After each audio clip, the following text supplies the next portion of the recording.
This is going to be an absolute barn burner, ladies and gentlemen. We whittled 20 teams down to 2 across 2 different regions, and finally, we have an international matchup in the grand final of one of our tournaments. The Mayhem LA Finals now starts very, very soon, Matthew. And the Dallas Fuel versus the Shanghai Dragons, 2 teams in the bottom 3 in Season 1. How the tables have turned. Yeah, but I feel like it's more like saying that. Obviously, the Dragons don't win a game in Season 1, as poor as you could possibly have. But they bounced back since then and had some like good competitive seasons. Dallas really not. I mean, this is a huge match for the Fuel franchise overall. And like these players aren't really tied to what has come and happened before this moment, but the entire fan base is. This is a huge moment for Dallas Fuel fans. A win here puts to bed, Dallas versus the Fuel and all of the memes that have kind of come with them thus far in the Overwatch League. This really kind of cements their place at the top currently, right? And where they ultimately want to go and win an entire Overwatch League season. And of course, their opponents today, the Shanghai Dragons, a very unlikely victory, at least we thought it would be, over the Philadelphia Fusion to position themselves to even be here in the first place. And since then, they have grown in leaps and bounds. But I tell you what, Matt, the look on Void's face when they lost that first game to the Dallas Fuel, the desk slam, the emotion was there. These guys are angry, and my God, they're hungry. They know they're talented enough to, I mean, look at how they handled Florida, right? We were talking about Florida potentially winning that series. They got absolutely blown out. They know what they're capable of, this team, and they're too good to be going to these, 6-game, best of fives, drawing assaults constantly. They know they're extremely talented. They should be doing performances like how they had against the Florida Mayhem, and I think that's why you saw the frustration against the Dallas Fuel. They probably felt like they let them off the hook. Lip looking very, very scary on the Tracer. That head-to-head stat guard was quite flattering for him. Here is your Dallas Fuel, though, and again, it's Sparkle and Doha who've made it work. When, they don't really have access to that sort of hit scan potential. This is another team with a top flex support player in Fielder. And you can see here that Watson thinks very highly of Fearless as well. Fearless sits, obviously second behind OG in our sort of power rankings, with IBM Watson coming into this main melee here. But there is no play here outside the top 10. It is a star-studded lineup. Some of the very best players in the world just stuck together on this one team. No, and I feel like the way the Dallas Fuel win this series is through the tank line, with how they've been really pocketing Fearless, enabling him to just cause chaos all over the map. Hanbin has had a very good melee. I think you saw Fielder, really playing the Ana, being able to give those nano boosts to Fearless, build up those primals. He can then just go in, just cause so much chaos. As we see the lineup of maps in the series, it is a best of 7. Where you do have, so like I mentioned, I favor Dallas in the control in the assault. Those are the first 2 map types up. And you have another control later in the series. We don't go back to assault. So if you're the Dallas Fuel and you can go up 2-0, you just need one of the 2 of those hybrid and escorts to get a series win. Fearless going up against his old roster. I'm sure many memories on the Shanghai Dragons for him, and not all of them were particularly good. The question is this another big step up for him, departing that roster, joining this ambitious Dallas Fuel project? Well, he's going to be facing the ghosts of his past here, and a chance to hold aloft a trophy, essentially, here in the Mayhem LA would be massive, not just for the franchise, not just for, fans of the Fuel, but also for these players who have been recalled to taste the glory of the old days. It'll be Lee Jung Tower to start with. Now, Dallas, as the highest seed, choose this map to start with. That is the benefit that they have coming in here. From here on out, it will be loser's pick. I'm really looking forward to seeing how the Lee Jae-gon and Jexa matchup actually goes, because their Brig styles are very, very different. But we're more likely to see a bit more Lucio here. Make some noise at home, ladies and gentlemen. We're coming out the gates here on Lee Jung Tower. The Dallas Fuel versus the Shanghai Dragons for all the marbles. Like, do you want me to make a little bit of noise? Yeah, if you don't mind. So we didn't get a chance to talk about it in the pre-match of this series, but I do think we'll see more of this composition for the Dallas Fuel with the Lucio and the Moira. You play really close together. Typically, you can kind of play this like how they've done it in the past when they play the Sombra and the Tracer of it with a Winston. but this is just want to get the speed boost, all the healing that Moira provides. Everybody clumped up together and just barrel a player down. You see a Maywall trying to block off the bridge and trying to find one player. We're starting to see this composition pop up a little bit in contenders as well, Matthew. The backline is really what defines it here, and now we have 2 shields instead. Spark was going to be the first casualty here despite all the barriers in play. Lip is able to get in the back and find a kill. The coalescence here from Fielder isn't going to be enough healing to keep Fearless alive, and he himself has to fade away. Fate has already built a primal rage, and the Shanghai Dragons will have their comeuppance after being second to the point. They just played so patiently. They knew the exact type of action that the Dallas Fuel were trying to force. As soon as the Maywall was down, they decided to push them back to the point and initiate their own dive. As Sparkle now will play the Reaper. So this is like May Reaper like Rush was an older comp. May have been last year we saw some of it played, but this is a little bit of a throwback composition. This really wants to try and punish Fate. Lip has a special delivery of a pulse bomb he'd love to make here, but the Blizzard comes out. Void gets caught in it. The only one that really is frozen up here. Fate has a primal rage, makes it pretty hard for the Fuel to follow up, and that kind of crowd control. And Fielder goes down to the self-destruct. Big stick there from Lip, and takes Fearless low. Before he could get the Earth Shatter, he is removed. Jagon got caught inside that Gravitic Flux, and yeah, that's a kill that the Fuel can pick up here. But Lip is still at large. He's still causing problems. He dodges the rock as it comes at him here, and the Dallas Fuel might be running out of gas. They need some value from Sparkle here. Fletter comes off the point. Jackson now accosts him from behind, but that costs him his life. The Reaper's still ticking along quite nicely here, man. But the Fuel don't have the point yet. Here's Fearless. Shatter. Oh, the Nano Boost goes to waste. Lip is taken down with the charge, and Izzyaki sends that one down the Gurgler. And there was no way you were going to be able to keep him alive. Once that Shatter came down, whether it was the Reaper finishing it off or the Reinhardt with the charge.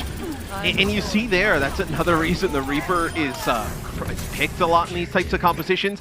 He's just so tanky with the lifesteal. And he had the Lucio there with him as it'll be Lip coming on just to contest. You're going to have Fate coming back here as well. So the Shanghai Dragons getting some extra percentage. Now we'll see the Sombra in the mix. So this is kind of what I expected them to come out and play Dallas Fuel, except not the Reaper, play the Tracer. And the answer already from Shanghai is going to be Fleta on the Pharah. So Fleta getting that Mercy pocket, so much damage from above, just trying to get a target weak enough that they can dive. Field of the target, as he often is, one of the keys to victory was to keep him alive. Fleta will definitely be looking to try and pressure those targets behind the shield, and he only has eyes for Fielder right now. Doha down. Sorry, he loses the battle of the flankers to Lip, and this is where things get a little bit dangerous for Dallas. They're forced to play on the point here. 60% and counting. The Winston bubble for Fate has gone down. Fearless in position with a Shatter here to make something happen, and Lip has a pulse. It sticks. Fearless is in deep trouble. Lip's going to clean him up. Yeah, the sound barrier comes in from Jexa. It'll be a Death Blossom that's going to connect up the Pharah and the Mercy here. And then you have Sparkle get right up. I believe he was slept and woken up immediately. And that Death Blossom is massive. The Death Blossom from Sparkle plus Hanbin able to keep the point in the Dallas Fuel favor. And this is huge, Mitch. They're going to have an EMP plus Shatter in self-destruct. Yeah, the chip's starting to fall in favor of the Dallas Fuel here. Izzyaki again does not have the nano boost to work with in this next fight. An ambitious barrage may be on the cards for Fleta, as he's built that one up pretty quickly, but an EMP comes out, that affects Fate, and he gets blown up instantly. Now it's really going to be up to Fleta to try and keep the Dragons in this particular round. Lip skirting around the edges, here comes the self-destruct, shields up, but still, Void gets two! Perhaps the Reinhardt shield wasn't enough. I don't know how that really works out. Fearless makes a wild charge, and Fleta's able to clean up Fielder with a barrage that came a little bit late, but it's really the self-destruct that saves the Dragons. It absolutely does. And now we get to see if the Dallas Fuel can make use of this Shatter. They're going to have to get back towards the point. Maybe it's Hanbin or Doha who can get the touch. You're going to have to get Fearless in position. Doesn't look like any... Okay, it's going to be Doha who touches the point.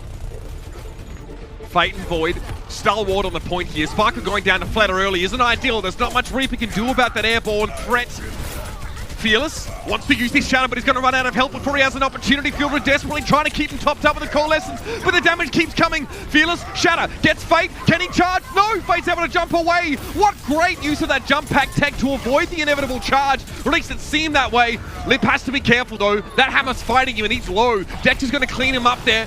Give them a case of tinnitus and a quick one-way ticket back to spawn. Dallas are in control of the point now. They flip it. Fade a little bit too late to step up with the Primal Rage, and he has it now, but really what can he do except stall? Sparkle, no Diva Mech means the Death Blossom is going to be extra nasty, especially with Fleta being as low as he is, but the Nano Boost keeps him alive. The bubble, the Cone of Silence gets thrown over Sparkle's head. Nothing he can do with that Death Blossom. Fearless is there though, he gets rid of Fate, and there's a Diva hacked on the point. Void is going to be ejected, and the self-destruct from Harbin claims him instantly. Desperation barrage from Fleta, but he's taken down midway through. Harbin is the final blow, and Dallas Fuel take the first round, and it's close. Oh, the bubble placement from Fate was perfect there, because they had the nano boost on the Fleta, as they have been nano boosting him, whether he's on the Echo or the Pharah. And the bubble is able to save Fleta, but there was a huge EMP from Doha. I believe it connects with like 5 players, and then the self-destruct, some Coalescence healing there towards the end from the Moira. We can take a look at this from Sparkle's POV. It's so hard for them to walk into the Reaper. This is when he connects with the Pharah in the Mercy. Yeah, and that was the knockback of Void, I think. Void just tries to knock him out of the way, and instead it sends Sparkle careening into the Dragon's backline. Out of the gates here. Round number 2, Matthew. Symmetra on the field for Sparkle. It looks like he'll stick with it. And it's going to be the Lucio with the Moira again for the Dallas Fuel. And they'll have Sparkle playing the Symmetra, which is interesting that the Shanghai Dragons go to the composition they're going to now. This is the one composition that was run a lot in NA that the Dallas Fuel are able to beat pretty handily using this type of composition. Just the Symmetra over time, building up the damage with this beam. It's just so difficult to deal with. I mean, Lip almost had a kill there, but the Maywall from his own teammate, Fleta, kind of blocked the shot. Regardless, it looks like the neutral fight is pretty comfortably won by the Dragons, despite an odd Maywall. Lip didn't actually have to do the lion's share of the work in that fight. No, he takes an off angle. They got Fearless extremely low, and they were able to push in, deal with the rest of the players from the Dallas Fuel. Dallas Fuel can't match this composition. The best they can probably do here would be like if Sparkle playing the Reaper again and trying to play the Reaper rush, with behind the Moiras. Wall not good enough to keep Fate in. Shatter, that catches Doha there. No chance for him to get into Ice Block. Fate lets that one go as he's backing up, but the Dragons, they know the Fuel are already committed to this fight. The Coalescence was used by Fielder, and they've got to go. Here comes the Symmetra barrier, but the Gravitic Flux doesn't care about that one. Jex to take it down in midair, and Sparkle's looking worse for wear. Another cleanup for the Dragons, and they are miles ahead in this round. As Jexa gets his sound barrier while in midair, wise though to hold it. No way you were turning that fight, as Dragons really look strong on this composition. Not exactly the mirror. You have the Batiste now coming in here for the Dallas Fuel, so really want that immortality field, just the overall healing and just damage output of Batiste. But you don't want to play as aggressive with the Moira. Powerful ultimates on deck now for the Dallas Fuel. There'll be 2 Blizzards in play, so keep an eye out for those. Fearless, it's a flanking teleport. Shatter, it's there. He gets 3. Fleta, Lip, and Void and Jagon get knocked down. Is the follow-up going to be there? Yes, Sparkle quickly snaps into action, steps up, follows up, and Fate is down. And the reason you switch to the Batiste here if you're the Dallas Fuel is because you weren't able to win the neutral fight. When the one team has the immortality field, even with Moira's like really good AoE HPS output, it's just not enough. You need the immortality field, and that's when Fielder makes a switch over to Batiste. So now let's see how this neutral game goes, because the Dallas Fuel should be able to last a little bit longer in it now. Well, I think you want to give Sparkle time to charge up and actually eat through those shields. And if you're playing Moira, you don't really allow for that. So now at least the Symmetra might be a bigger factor. And Matrix, both sides use it, and Lee Jagon goes down first. Han been able to find some damage amped from the ultimate of Fielder. Fate on the back foot is an understatement here. He's lost Void now, he's offsider, and he's in deep trouble. Sparkle, yeah, he's charged up and ready to go. Yeah, the thing with the Moira is you just have to play so aggro that you weren't able to make anything happen with it, where now you get way better usage out of the Symmetra. If you can just block off some of these side angles that we see Lip taking, and really just kind of make it a straight up fight and just live and extend the fight, that's when the Symmetra can keep regenning the damage that she puts out, get stronger, and take over later in the fight. Lip is going to have a tough time if Sparkle puts down a decent wall here. Careful, Doha. A little bit out of position. Is forced to ice block early. Here's the Symmetra wall. Gravitic Flux. A lot of ultimates here. The question is, does that Blizzard get any value for the Dragons? It looks like that's not the case. Fleta just lets that one go. And the Dragons come up with absolutely nothing. Blizzard and Sound Barrier used there for the Shanghai Dragons, and the Dallas Fuel have their own Blizzard and Sound Barrier available here. They're going to have an Ant Matrix 2. As soon as we've seen the switch to the Batiste, it's been all Dallas Fuel. As Shanghai trying to go around that left-hand side. They want to put some pressure on the point. They don't want to play here by the choke, but look how fast they can rotate with the teleporter. Oh my, that is going to, yeah, that's going to keep Lee Dragon honest. He wants to be the aggressive Lucio, but he can't now. Oh no! The Dragons failed to touch the point. In fairness, they were at a distinct disadvantage, but sometimes when your Lucio gets headshot randomly, there's no chance to secure or guarantee that overtime. That might have been it there. Doha being able to find Lee Dragon and him saying, I cannot push any further. But Matt, you've got to give credit to the Fuel. They can actually slow it down. They might be the progenitors of this Lucio Mora comp, but when they have to play Batiste and sit back and play the neutral, they also look really good. Yeah, once they brought in the Batiste, it was a huge difference maker. They were able to keep Fearless alive long enough, Sparkle alive long enough for him to start to ramp up on the Symmetra damage, and then just really cycled through their ultimates better. Shanghai really blew so much in that one fight where they ended up using the Blizzard, the Sound Barrier. They got absolutely nothing for it. So Dallas Fuel still looking strong in control. The next map being Assault is definitely going to look to be in Dallas's favor as well, as Shanghai is going to have to come up with something quick. Absolutely. They've got a couple moments to do so stick around now as the Dragons go back to the drawing board and try to find a way to fire back after the break.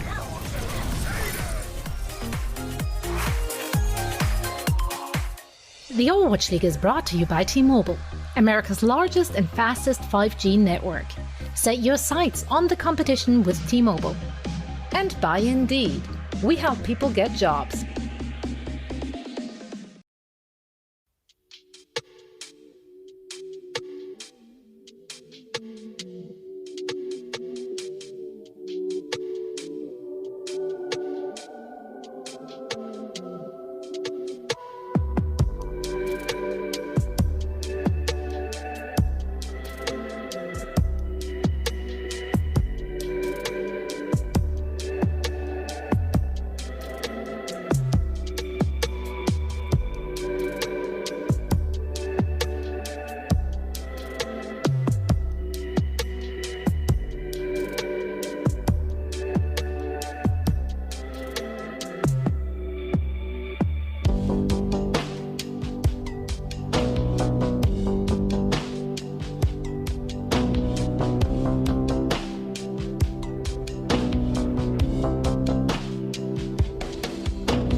The Overwatch League is brought to you by Coca-Cola, the official refreshment of the Overwatch League, and by IBM, the official cloud and AI partner of the Overwatch League.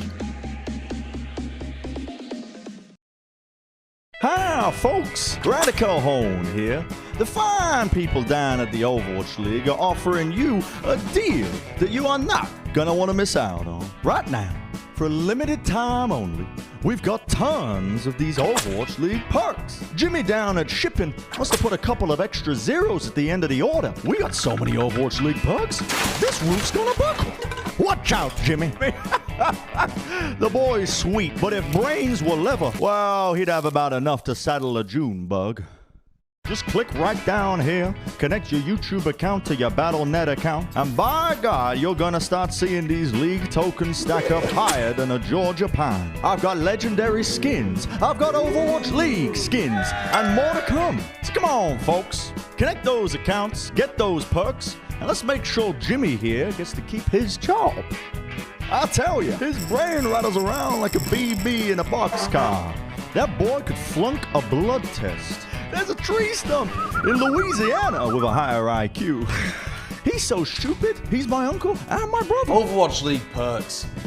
They make everything better.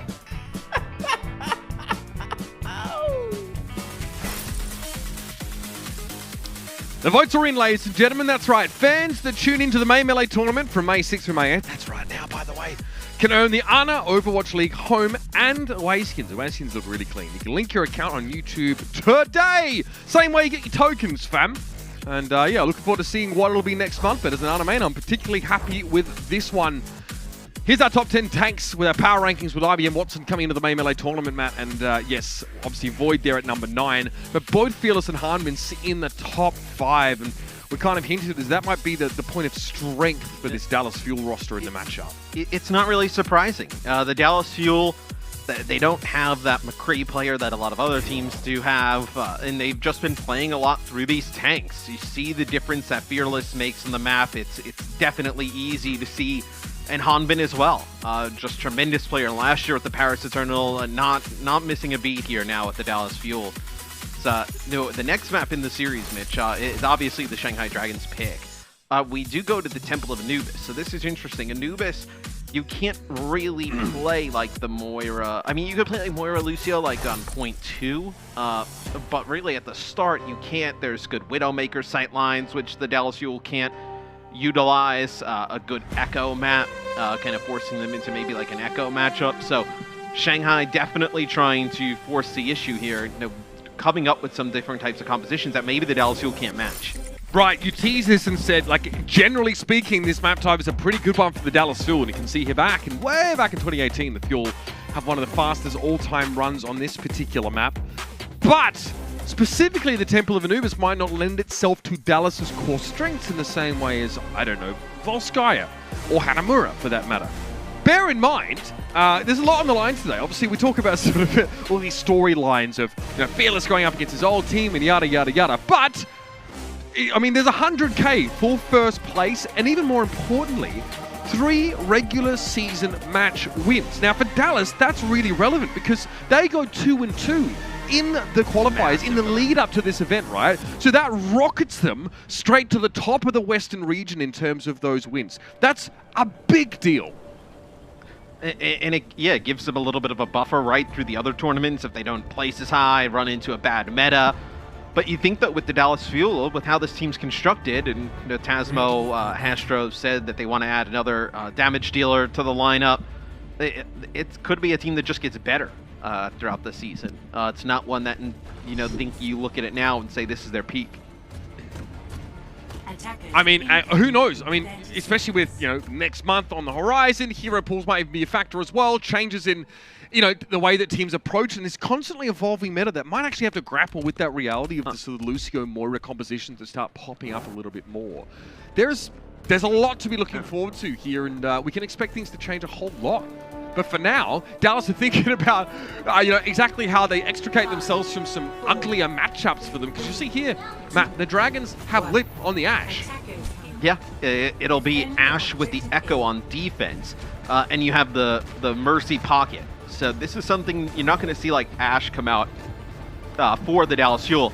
I was going to say, yeah, it looked like Doha was going to go back to the spawn, so he's going to play Sombra, so you'll have Sparkle on the Echo. So Echo Sombra here with the Winston and the Diva. They not play the Zarya here. They get a Biotic Grenade on Fate, and that allows them a little bit more space to move through the choke, and they connect with Fleta already. Mind you, there's a Mercy on the side of the Dragon, so even in the presence of Jagon, they're able to find that kill. Hanbin also gets rid of the Jagon here. Dallas have some momentum to work with here, but Hanbin doesn't have a ton of backup. Biotic Grenade used defensively by Izayaki, especially in lieu of their Mercy being dead. That's important for the Dragons to stabilize on this high ground here, and Sparkle can't quite get to grips with Lip.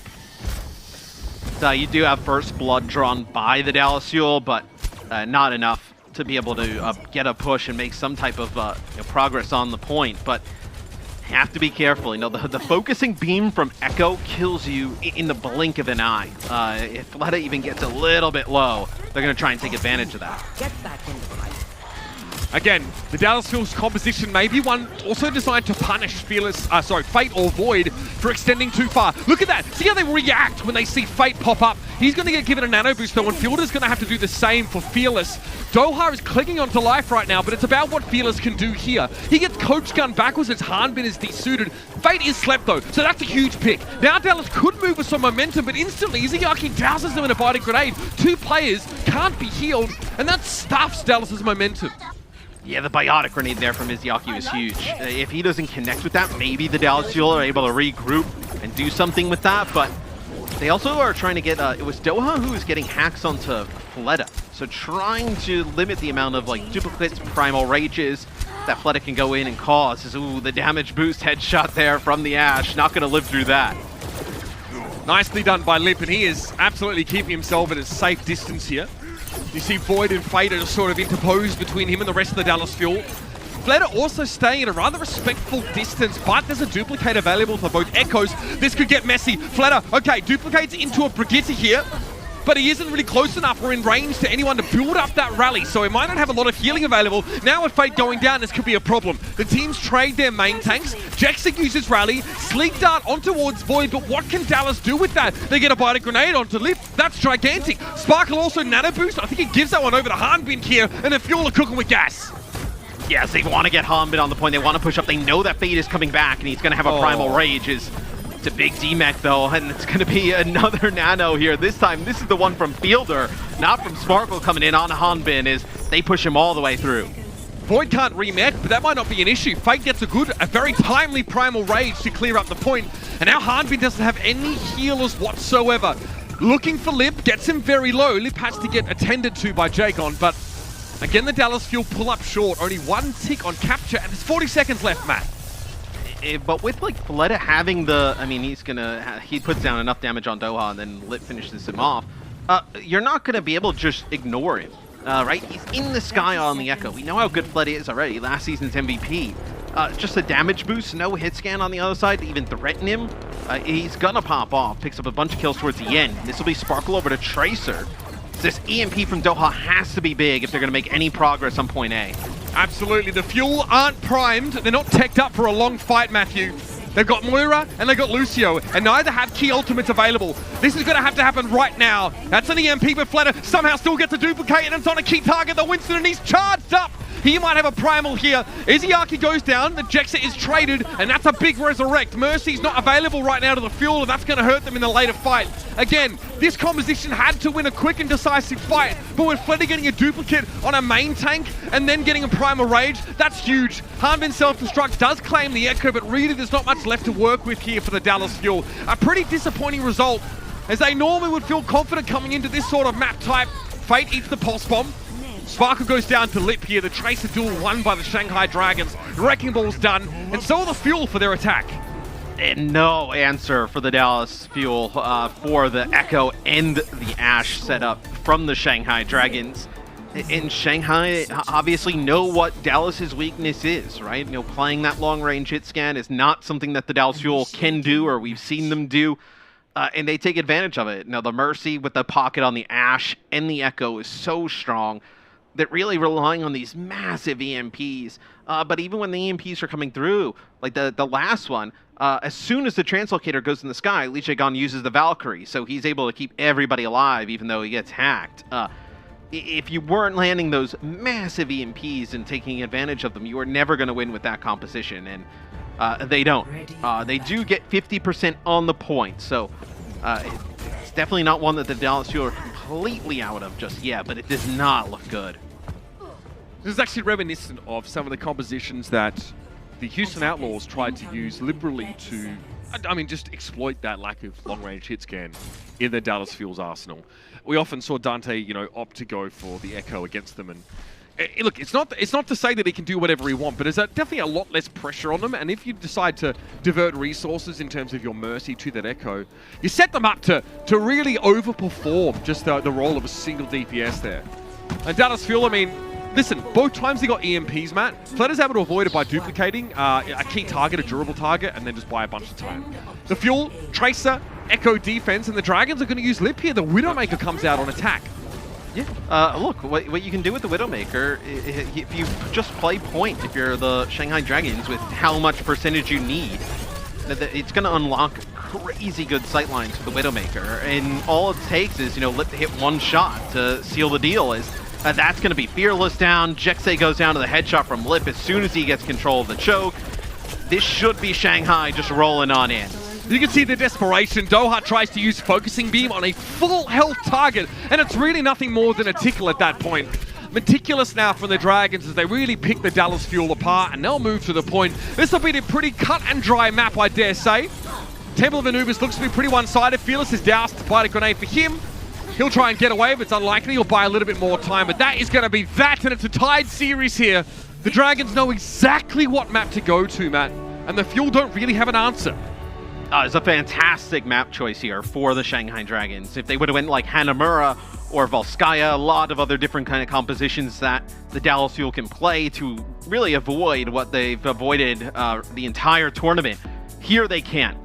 They have to play, you know, some type of hit scan on the defense with the Mercy. They're not able to do it, and the Shanghai Dragons roll them. The issue with Shanghai now is you have a Dallas Fuel map pick, so they can take this to a map coming up that definitely favors some of the things they want to do a little bit more. Can Shanghai do these types of things on other maps, though? That's what'll be, you know, the big thing for this series. If they can, you may see it continue to go that way. Well, maybe what's Hybrid coming up next here, and I can think of a few maps the Fuel might want to play. Let's see what they choose, though, as we come back after the break. It's a tight series, ladies and gentlemen. The Dragons have showed they're here to play, and they've definitely been thinking about their map picks. See you in just a moment.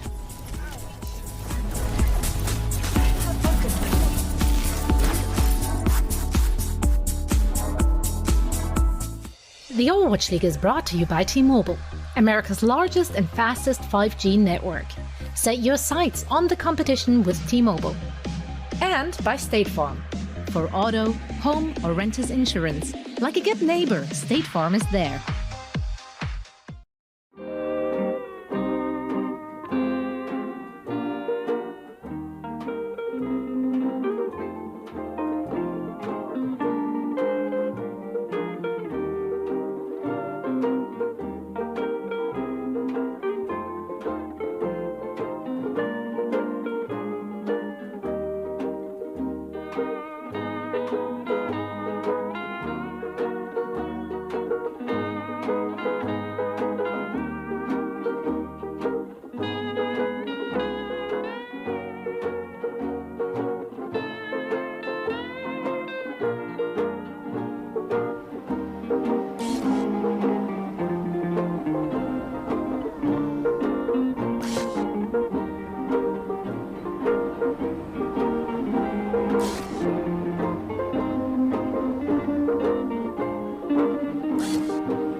The Overwatch League is brought to you by Cheez-It Grooves. So much flavor, it's a mind crunch. TeamSpeak, the official voice supplier of the Overwatch League. And by NetApp, the official data management partner of the Overwatch League.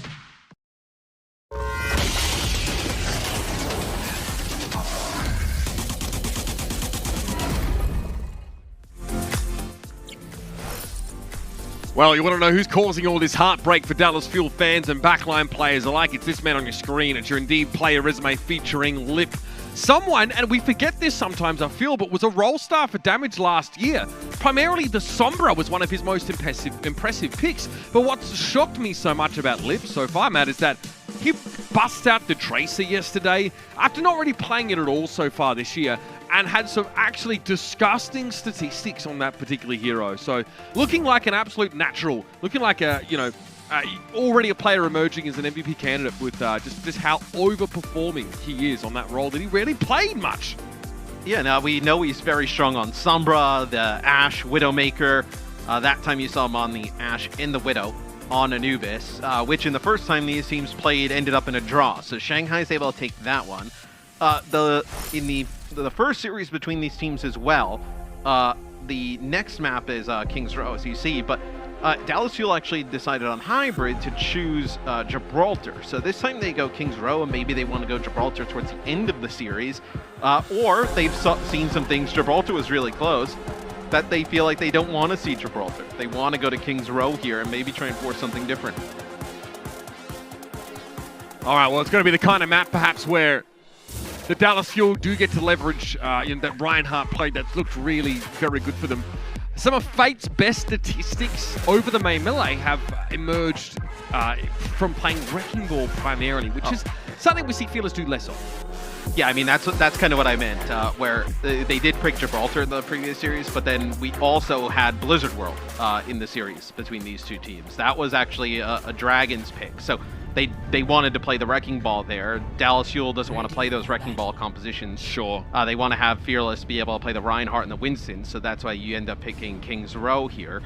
And they can go back to playing some of the stuff that you see them coming out right now. They can play this Reinhardt with the Sigma. They have the Batiste right off the bat, no Moira, and they can play really aggressive. We'll see if Shanghai continues to go with this, though, where they can play. You can play Pharah, right? You can play a little bit of Echo here. Maybe you see them play the May and match. They didn't look great in the mirror, though.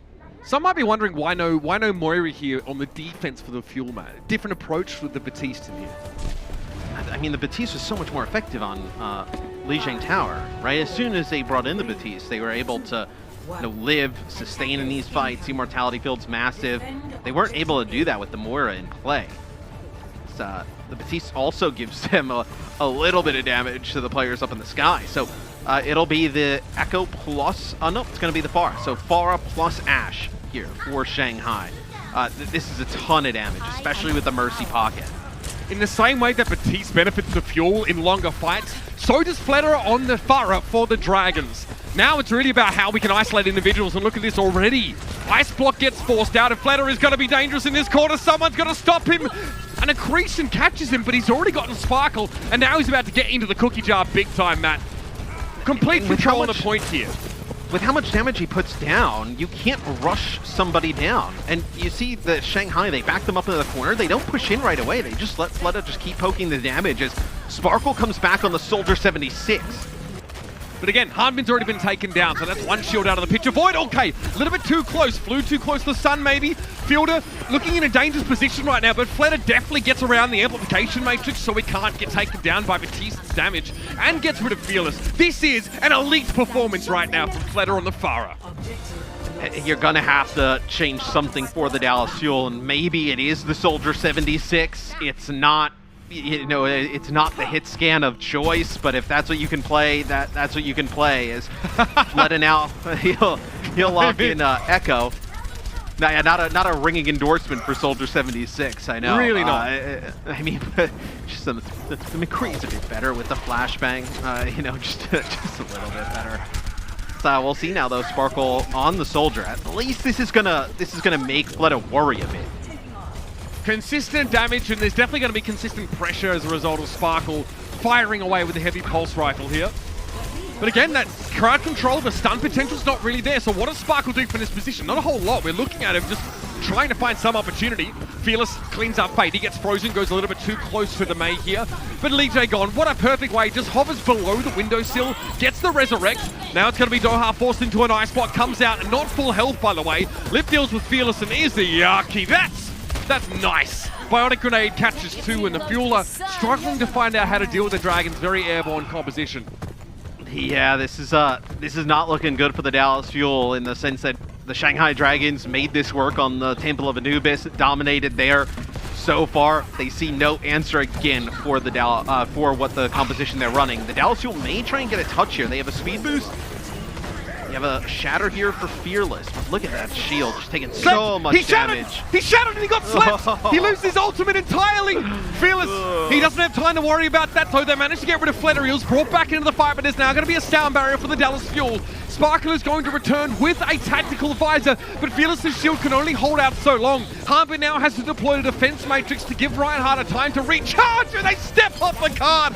A critical error. Dallas Fuel with 6 players, but they give up the checkpoint anyway. And they're going to use Tac Visor and the self-destruct here just to give them some type of space. And I mean, you use these 2 ultimates as you see how aggressive they're trying to go for Void. So Izuyaki still alive here as well.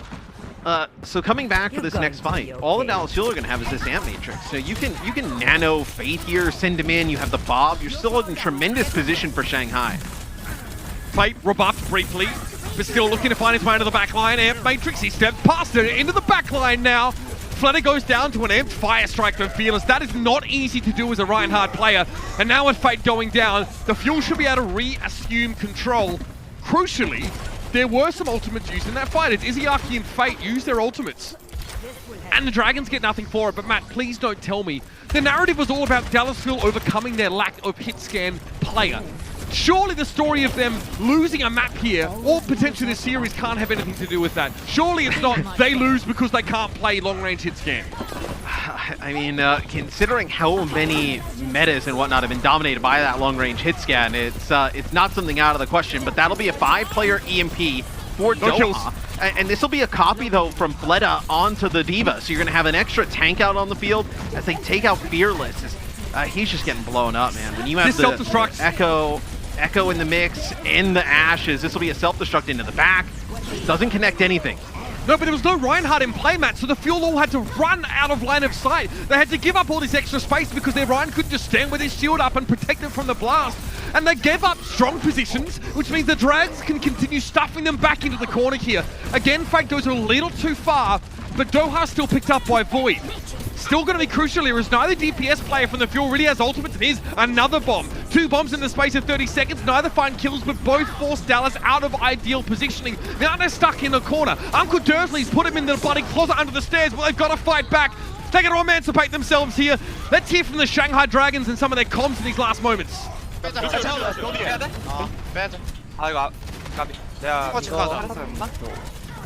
파티 미트 망치는 탱커 있겠다. 얘네 EMP도 와. 탱커 EMP 와. 발키리 채우는 게 좀만 그 뒷라인하고 Dragons pull up a little bit short there. Fearless now has at least an Earth Shatter coming into the next fight. There will be a Primal on board for the Dragons. And being able to hold here for the Dallas Fuel would be a huge win in order to really kind of keep this map alive. As the Shanghai were rolling, now that's big. You get a kill on the Fate. You can push up a little bit now. You don't have to use a ton of your ultimates. You get a hack on the Fleta, and now you can start to kind of build some more ultimates of your own. Doha will end up with an EMP here for the next fight. So now Dallas is starting to get rolling a little bit. With the Soldier 76 in the Sombra, not a typical composition, but they're playing around their strengths, right? I mean, the Dallas Fuel just got through one of the rockiest parts of their ultimate economy. They're in a big trough. They didn't have much to work with. Now, they're actually blessed with many ultimates. We'll see what the tactical visor looks like here or how Hanbin can be controlled. Maybe you follow it up with an EMP tac visor. Not the most common ability combo, but still effective here. That was your Primal Rage used there in Bob, just to get them space to get back towards the card. Now you're going to nano Fate, but that's going to be a big EMP. EMP tac visor, Jagon falls down first. I think Fate tries to hide behind the box stack in the back corner, and sure, they let him go for now because Izayaki and Fleta had already fallen. Matt, that is the second time in this part of the map that Fate has gotten a Primal Rage and not been able to create a big opportunity for the Dragons with that displacement. No, they used the Bob and then the Primal Rage, and he just kind of went towards the high ground, and they just waited for the Nano. This is interesting. They're going to play very slow. They want to poke at a distance, do damage. Wow. You have the Batiste with the Orisa swaps here for Shanghai. Fate doesn't want to try and dive anymore, but this self-destruct forces him away from the shield. He even fortifies just to maybe make sure he's not booped into the drink by Jexa. But Jagon's gone down. Doha switches over to the Hangzhou now, and the Fuel looks like they've found a new level, a new rhythm, man. They bring a Hangzhou Soldier 76 composition in, and the Dragons bring Orisa. What is going on? Yeah, I mean, they're trying to... Well, they didn't expect the Hangzhou switch. When the Hangzhou switch comes in, now it's just so much damage with that lower Orisa shield now. And they're not able to do anything. Yeah, the ball switch just to try and get back towards the card. Is Fatal get a touch to force OT? It doesn't look good, though. No way, he's down, and that's it. The Fuel, they find themselves at the critical moment, Matt. Oh, you saw how close to the end of the map that cart got. So both the main tanks, or sorry, both the tanks of the Dragons just sat there sailing it in, and still the Fuel bounced back. Such an unlikely composition to do it with as well. The Orisa Batiste makes sense when they have the Sombra 76. It's just pretty low on overall damage, especially when you're running the Echo and the Ashe and you have the Mercy damage boost. And then you also throw your own Batiste in the mix. But the Hangzhou then, Hangzhou at 76, being able to control some of the high ground with Hangzhou, pressure the shield out, that's when things really turn for the Dallas Fuel towards the end. And the really smart switch there from Doha. But the Sombra with the 76 comp definitely gave Shanghai some trouble. Did not expect that. As Soldier, we've seen him a bit throughout the May Melee. Always a bit of a meme when you get the Soldier 76, as he's not the first hit scan you go to. Really kind of the last, as we take a replay here from Fearless's POV. Just looking for a shatter on anybody. Gets right past the shield. That's a big one. It's just weird stuff from the Dallas Fuel. Like, you can't practice. Nobody is gonna play those type of compositions, right? Especially like later in the game. Surely not, Sparkle. Widowmaker here probably just locked for that first little bit of play. In fairness, Sparkle was the one that unexpectedly sort of busts out the Tracer and looks more than serviceable on that hero. So, I don't know, like, there is definitely room for growth here for the Fuel, and Sparkle has been stepping up to fill some of these emptier roles. This is what they did on Lijiang Tower. And they get a hack on the Mercy, and they're going to try and kill Lijiang here. Gets so low. Fleta knows his window to have an impact is very slim, and in that window he finds Fielder. That's pretty darn good. Fate has gone down here, and the Dragons do not have a Lucio to taxi him back into the fight. But still, it's a good way to win the fight, and with a staggered Diva, now there'll be enough time for Fate to be back and ready for the next engagement. And that's what you want for the Dallas Fuel. They get a hack on Lijiang, they're able to keep him alive, but they end up losing Fate. But the Echo from up in the sky, just able to do tons of damage, burn players down. I mean, Fleta's already got a duplicate coming in the second fight. Oh my. Fate hacked. He's in trouble. He's down. Sparkle able to find a kill, and Fleta now has to be the Winston that the Dragons need. Fielder is removed by Void. He dives that backline with Jexa going down. It's a great recovery from Shanghai. Fleta builds that Primal Rage and does everything that the Dragons need of him. This Echo play is just unbelievable. It's the same type of thing, though, that we just talked about, as, they got to go in to try and keep Fleta alive. It goes a little bit too far, as the Dallas Fuel able to get the first pick again. You get a hack, you're able to target a player, finish them off, but they just res it, and then they have the Echo duplicate. This will be an EMP that's going to connect with 3. Coalescence is there as well, and yeah, that should be enough to keep the Fuel standing. Sparkle gets plenty of that Coalescence. Bob is used on the point here. The Fuel wanted a quicker fight, but Bob doesn't really want to let that happen. Doha goes down. Jagon gets the slappers out. Okay.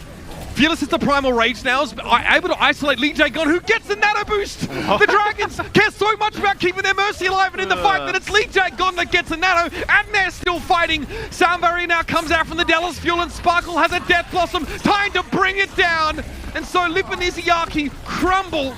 And now we've got a Reaper in the backline. Fate has nowhere to go, and Sparkle saves what could have been a rough fight for the Fuel again. As it was a big Death Blossom from Sparkle on Lijiang Tower that connects with the Forearm Mercy. This time it's a 2K with the Death Blossom yet again. So the Dallas Fuel will be able to unlock the payload. And what's probably really kind of beneficial here for the Dallas Fuel is this may have been the worst part of the map to play the Reaper on. As you move towards the street space and those fights get obviously a little bit closer, you know, with the chokes narrowing, this is when the Reaper can be a little bit more effective. As Fearless will go over to Rhine, so you get the Reinhardt in the mix. This really, you want to get the Reinhardt and the Reaper in the mix, run a player down with a hack, and take him out. Doha able to build up towards another EMP already. The duplicate from Fleta, though, will be crucial. He did such a good job earlier on of countering it, and again, Fleta gets a duplicate. This time it's onto a Reaper, but Fate's already gone down. The front line from the Dragons is limping. Void turns tail and tries to get away, and Fleta uses a defensive Death Blossom to try and prevent the Fuel from advancing. It actually works. Fearless and Jexer get split off as they go so aggressive, but in the later stages of the fight, the Fuel come alive here, and it's the Coalescence that comes halfway through, Matt, that punishes Fleta. Yeah, they get it. Actually, they connect with the Sleep Dart onto Fearless, and they start to go. They get the Sleep Dart onto Fearless, and then Fleta gets the copy on the Sparkle, and they walk right into Doha's EMP. So that fight, though, Lip able to build up an EMP of his own. So see how it goes when he pops this one coming back into the next fight. Doha almost with another EMP of his own as he's building these up quite quick too. Self-destruct, buy some space, coming on in. Yeah, Fate has to use his own bubble though, and that could be nasty now as he tries to advance. Here's the EMP. This time it's from Lip, but Sparkle's Reaper. He can hang around without the use of his abilities for a while, and he has a Death Blossom available. Fate has a Primal Rage. He does well to stay alive, and now he'll use it straight away. He can't take any risks with a Reaper in the mix. He'll be pushing, and he pushes hard. Fielder comes back with a Coalescence, and Sparkle's protected somewhat by Defense Matrix, but it doesn't last for long enough. Harbin, though, is still able to use that window to get rid of Fleta, but the Dragons have the numbers. Yeah, as the Dallas Fuel are going to end up losing this fight. As Hanbin just tossing himself off the side, everybody else trying to back up. As Shanghai knows there's a few players caught out here. Is Doha still there too? But when you mentioned a great point, you know, when Lip lands that EMP, Sparkle doesn't really care, right? Reaper's not a DPS who relies on his abilities to, you know, get a ton of work done. Really, Reaper's fine without any of his abilities. Good survivability too. So Jexay with a Sound Barrier here. You could get aggressive with it. Sound Barrier Shatter. See, it looks like the Dallas Fuel want to try and fight for this high ground. Drop down now, knowing that, you know, there'll be Fate above them. Another EMP for Lip, by the way. Ridiculous stuff. Doha's going to have one too, but it's going to be a little later. If it goes now, Doha won't have a chance. There it is. EMP comes back the other way. It only affects Fleta and Void, though, and Sparkle's gone down. Yatsa, his survivability not limited as much, but he still can't Wraith walk away. Void, desuited, Fearless finds excuse me! Fearless finds Fleta with a charge! He was hacked! He couldn't fly away! Boots on the ground was not the game that he wanted to play! Wrong developer, I guess! Jagon taken down by Jexer, and now the Fuel, they get that second checkpoint, Matt. 2 minutes, 24 on the clock. Yeah, they're able to get Sparkle, but it's a Shatter at the end of that EMP. Like you mentioned, he knocks down Fleta. So he really, you know, Fleta with the duplicates has done a ton of work here. But since they've switched over to this composition, the Dallas Fuel, there apparently hasn't been a huge impact. And now Sparkle goes over to Soldier 76 again. So Soldier plus Batiste here to try and close the map out for the Dallas Fuel. It's bizarre, especially because now Dallas Fuel don't have any DPS that can really make use of the high ground. Hanbin will be alone if he tries to go up and clear. Hack on Fearless. It's got to be a Sound Barrier now because Fearless was also hit with a Biotic Grenade and a Sleep Dart and the Kitchen Sink. Is that going to be enough to shut him down? Sparkle's in trouble. He can't get away from Fate's Primal Rage, and here he comes jumping into the mix. Fearless is out at sea, and I mean that literally. Surrounded by a roiling mass of Dragons players, he's finally dragged down. And he had a duplicate there as well. Fleta actually duplicating the Hanbin on the Diva. You have EMP here for both teams. I feel like if you're the Dallas Fuel, you almost, if Lip uses the EMP, you almost just let that fight go. You'll have an Ant Matrix, a Shatter, you'll have a Tac Visor to potentially close it out. I wouldn't, if you're the Dallas Fuel, like you kind of want to go quick here and maybe not invest as heavy as, that'll be a Shatter opening things up there from Fearless. It'll be an EMP from both sides. Yeah, I think Fielder's in danger in the back line. He's actually able to get an Immortality Fielder now. Sparkle comes in with a Tactical Visor. Can he find Fleta? He can! Fleta can't dump altitude quick enough to get away from the aimbot. Lee Gon is stuck in the corner. Sparkle, though, doesn't bite off more than he can shoot. Knows that Fate's a threat from above, so he backs up, and now Fate is punished. This is the Dallas Fuel on the home stretch here, and they are going from strength to strength. There'll be a self-destruct on that right-hand side available to Hanbin, but that's about all right now. The Dragons, conversely, have nothing to work with. They make a bunch of switches just for mobility, but they don't have ult percentage. Void is desuited. Fate has to step up now and make something happen, but it's all blue, all over the kill feed, and he's a yuck he can't touch. The Dallas Fuel get King's Row. They play the wackiest compositions, but the legs make it happen. Just lock the legs, right? I mean, who would have thought? As all we've talked about really all stage long is that the Dallas Fuel can't play the hit scan. They don't have anybody who can pick it up. That's true for the Widow, the Ashe, and the McCree, but Sparkle comes out on the Soldier 76. It's a huge reason why they were able to hold on defense, and then on the offense, using it at that last moments to attack. Comes up big. That is definitely an interesting strategy that I'm sure Shanghai was not expecting. No way. I mean, I guess the Fuel knew they'd struggle against this Echo kind of play, but you see that Tac Visor just clip Fleta's wings and bring him back down to earth. Good response here from the Dallas Fuel, and we might be set up for quite the series. Remember, it's first to 4. Many more maps in the works to come, so don't go anywhere. This is the Overwatch League May Melee Grand Finals.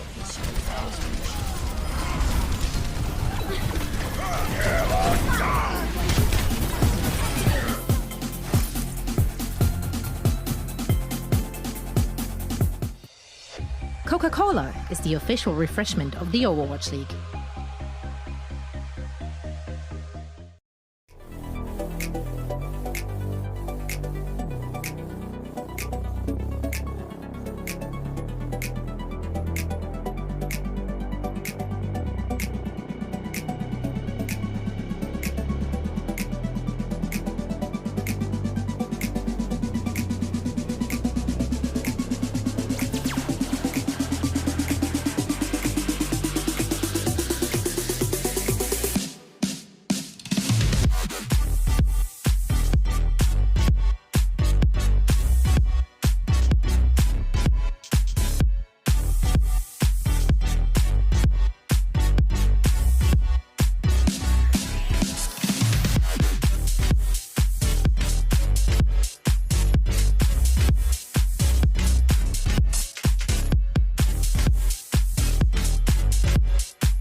Welcome back. It is halftime of our Mayhem League Grand Finals match. Dallas Fuel has a 2-1 map lead. Now, Costa, walk us through the action as we started on Lijiang Tower. Yeah, we're really seeing the value of your map choice show up on this series as they go back and forth between maps. On Lijiang, Dallas looking very comfortable with their picks. You can see why they chose Lijiang Tower off the bat. They looked very set with that symmetric strategy with the Reinhardt on control center. But this map, this could have gone to Shanghai. I think every hero was played at this point. There was like a 20-minute stall, at least what it felt like. But it was just such a good back and forth, and this sort of set the pace for the rest of this series, as I think both teams really coming out firing today. Absolutely. Well, we then moved over to Anubis, and this one was all dragons. That one was a little painful. I literally blinked and it was kind of over. So Reinforce, why don't you refresh everyone's memory and talk us through it? Yeah, well, this one was all the story about Flera's Echo, really. I think Shanghai Dragons, they have some incredible counter dives here, going up against Dova Sombra, which didn't get a ton of value with these EMPs, but Shanghai Dragons displayed on real discipline, really, playing this point A defense. They managed to draw out these long team fights and really being able to poke down the Dallas Fuel time and time again. So Flera's Echo came in clutch here on Temple of Anubis. It was a really short one, but this also really demonstrated that Shanghai Dragons, they're not to be disregarded, and this is really what you wanted to see if you're a Shanghai Dragons fan. Flera was firing on all cylinders on that one. Really good. Now afterwards, King's Row was the map choice for the Dallas Fuel, and I heard from both of you, Reinforce, as well as you, Costa, that you weren't quite sure about that map choice for Dallas. Why is that?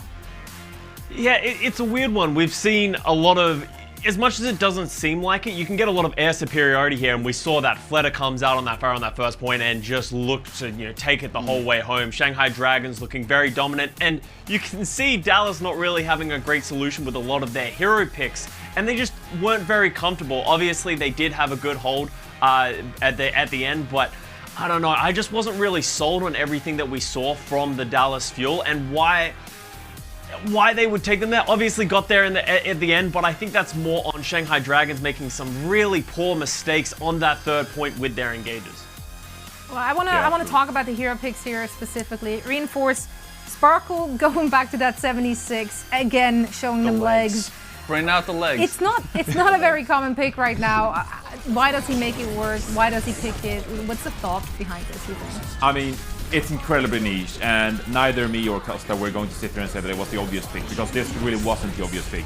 I think that Sparkle is trying to up the tempo of this matchup quite indeed, because McCree, pretty slow hero. Yes, it counters Sombra somewhat. Yes, it counters some of these heroes you're playing. But I think that McCree is so slow that it's also pretty vulnerable. That's when Fate can get in, dive in on that Winston and really get tons of value. Soldier, you step on the gas pedal a little bit. You can go for flanks, you can disrupt the Sombra gameplay. You're quite in your face, you're poking away at your opponents quite a lot. So I think this pick actually quite makes sense, because you can shoot down the Echo and you can be very oppressive against the Echo flying around, Flera that is. But you can also flank around and, poke holes in your opponent's armor. So a very rare niche pick, I will say, but it does quite work out against what the Shanghai Dragons are playing. So this is really the very highest level you get away with some of these niche picks, because you find a way to make it work against very, very specific compositions. Brilliant from Sparkle. Absolutely. I mean, he uses that tempo, right? Yes, Danny. Yeah, no, I feel like Dallas did win King's Row, and it was really close. I'm just worried because Fleta and Lip were just having a field, and if this continues, I'm not too sure if Dallas could keep it up. So I'm a little worried. Well, let's talk about heading into that second half. I mean, Dallas is currently in the lead 2-1, but things can change very, very quickly. We're heading into a map which is going to be picked by the Shanghai Dragons. So ultimately, what do you want to see from the Shanghai Dragons coming into this next map, Costa? Oh, I think Johnny summed it up really well, and I'll toss him at the end. But I think if I'm the Dragons, they just need to be playing in a better unit. As Danny said, Lip and Fleta are firing on all cylinders, but their synergy with Fate just isn't there. I think Fate is really the pressure point that Shanghai Dragons have been getting pushed, and he keeps getting punished, right, Johnny? Yeah, absolutely. One of the things I'm seeing from Fate on the Winstons particularly is that he's being targeted. It's an incredibly difficult matchup, because you're seeing him play against Sombra, against Reaper. It's very hard to play Winston in these matchups, and you can see 8.8 deaths per 10 minutes. That's not what we typically see from someone like Fate, who is very skillful. But I think the problem right here is he's trying to engage too hard. He's using his leap offensively rather than defensively. He just has to make space for the rest of his team, which is, you know, Fleta, of course. But you can also try to stay alive longer and use your leap as a disengaged rather than an engaged. And I think that would help the Dragons massively here. Fate needs to stay alive, because if he keeps going in and dying early, that's not going to help them in the slightest. And that happened a lot on King's Row. I want to see Fate stay alive and use his leap more defensively in the second half. And it definitely looked like the Dallas Fuel are very aware of that, and they have been using this very factor. They have been seeing this as their win condition in a lot of those team fights. So let's see how both of those teams fare heading into the second half of this very grand final. Now, Danny, it is time for Pringle's bold predictions, and it's your birthday. That means your word is the law. What you got for us? It is. It's a law. Okay. All right. Yeah. It's gonna be pretty bold. Like, I know I mentioned in pre-show that Lip's Tracer is way better than Sparkle's Tracer, but I'm gonna be bold and say, I don't know when this is gonna happen, but it's going to happen. Sparkle versus Lip, Tracer versus Tracer, and Sparkle is just gonna dominate. He's gonna put Lip to the ground and say, hey, hey, I'm above you. Hey, sit. He's gonna say that. Sit. Whoa. Sometimes you gotta tell him to sit. Right. Was that bold enough? That was a bold prediction. That's pretty bold. Guys, that's pretty bold. What do you reckon is the possibility of this reinforce? I mean, there's definitely a chance. I wouldn't necessarily bet on it. I think that Sparkle might not even opt into the Tracer duel in the first place, so we might not even see a lot of Tracer versus Tracer. But so that makes it a bold prediction, I guess, Danny. Yeah, that's pretty bold. I'll take it. Finally doing it right. Yeah, exactly. He's the first one who gets the assignment right. So kudos to I Danny. got checkmate. That's bold. Come on. Yeah, I guess that was bold, but it was also very random, so it didn't feel like there was much. And it didn't feel like you were behind your bold prediction, to be honest. I didn't feel like you were invested. Danny, I feel like, is emotionally tied into his bold prediction. And I am. I'm very tied into my prediction. Well, we're heading into a very quick break, but coming up, we're going straight back into game action with Map 4 of the Mayhem Elite Finals.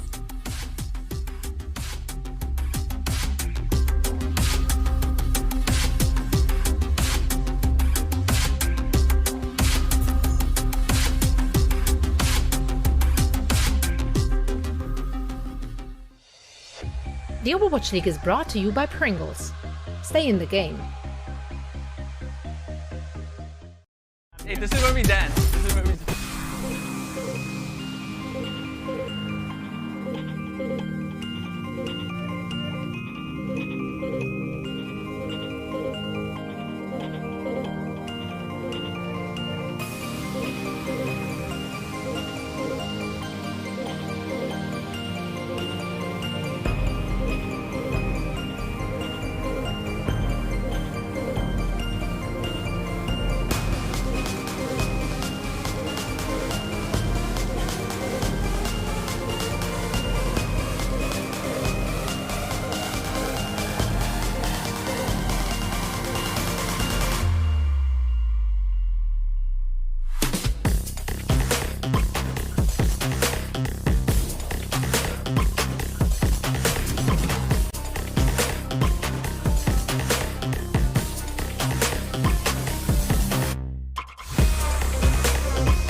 Well, we pretty much expected this, Matthew. Tit for tat map wins from both of these teams, and both teams obviously winning on their map picks.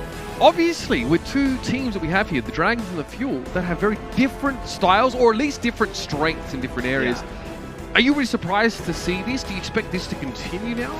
I mean, with how the map picks have really shaped the entire meta of the main Melee, from the qualifier matches to knockout to the Final Four here, not really that surprising. It's the teams that have been able to kind of take maps from the other team on their specific map choices have been the teams who have gotten quite creative and been able to do stuff. And like the Soldier 76 pick, that's a map pick by the Dallas Fuel. But they need to get creative to stop what Shanghai was doing. The next map in the series will be Gibraltar. So this is another map, almost like Anubis, where you can play some of that long-range hit scan. Like you can put Fleta and the Lip on the Widow or the Ashe, whichever you want, and play from a distance. This is going to be difficult for the Dallas Fuel again. This is not one where you have like the shorter sightlines with like a lower skybox where the 76 can become like really strong. Like 76 can't really play at range with anybody on this map. I did think though Johnny made a good point with the 76. Is like it's really the Dallas Fuel want to up the tempo. They want to play fast. They want to force mistakes. They want to play fast. That's something that the Soldier 76 does give you. Obviously with the sprint, with just the consistent damage. It doesn't have to reload that often when it does rather quickly. It's something you can do with Soldier that you can't do with a lot of other hit scans like the McCree. Obviously, both of those hit scans don't have a ton of verticality here, and sometimes the coach gun for Ashe can really help her get into some of these positions. The Dallas Fuel have shown on this particular map as well that they have a myriad of different compositions that they can show. If they have to play Winston, I say have. I mean, Fearless is one of the very, very best on that role, and they will. Dallas here might be hovering sort of a Brigitte-based composition, but the Dragons aren't. And this is maybe not a huge surprise, Matt, considering that they really want to facilitate Lip. They want to set him up for success, give him this damage boost, so that Sparkle and Doha have got to be extra careful about trying to hit that back line. Now, and both teams have to feel really confident about their game on Gibraltar. In the first series, this was the fourth map. And the Shanghai Dragons won Blizzard World, so it was a Dallas Fuel pick. This time, it's a Shanghai Dragons map pick. It's a very close map in that first series, but see how Shanghai kind of adapts from the other day. That matchup that they had against the Dallas Fuel. Tries to get a win here on Gibraltar. They'll have the Ashe, like we were talking about. They'll play Ashe Tracer. You can't really, I mean, the Echo here is so vulnerable, even in non-hit scan. There's just, she's so slow floating from the ground to the ground that is very easy target here. Yeah, sometimes you want to drop altitude if you can, and she just can't do that quickly at times. So it makes her so vulnerable to Deadeye, for example. Good chase there on Fearless. You saw the pressure from Fleta really starting to mount already. Car will be moving. Lip wants to try and punish whoever's hiding around that corner. And he's doing a decent job here. Fjorda's in a bit of danger, but he goes for a sleep dart on a likely connection. There might be follow-up here. There is! He's going to get out, though. That's where the coach cut. You can get to that high ground.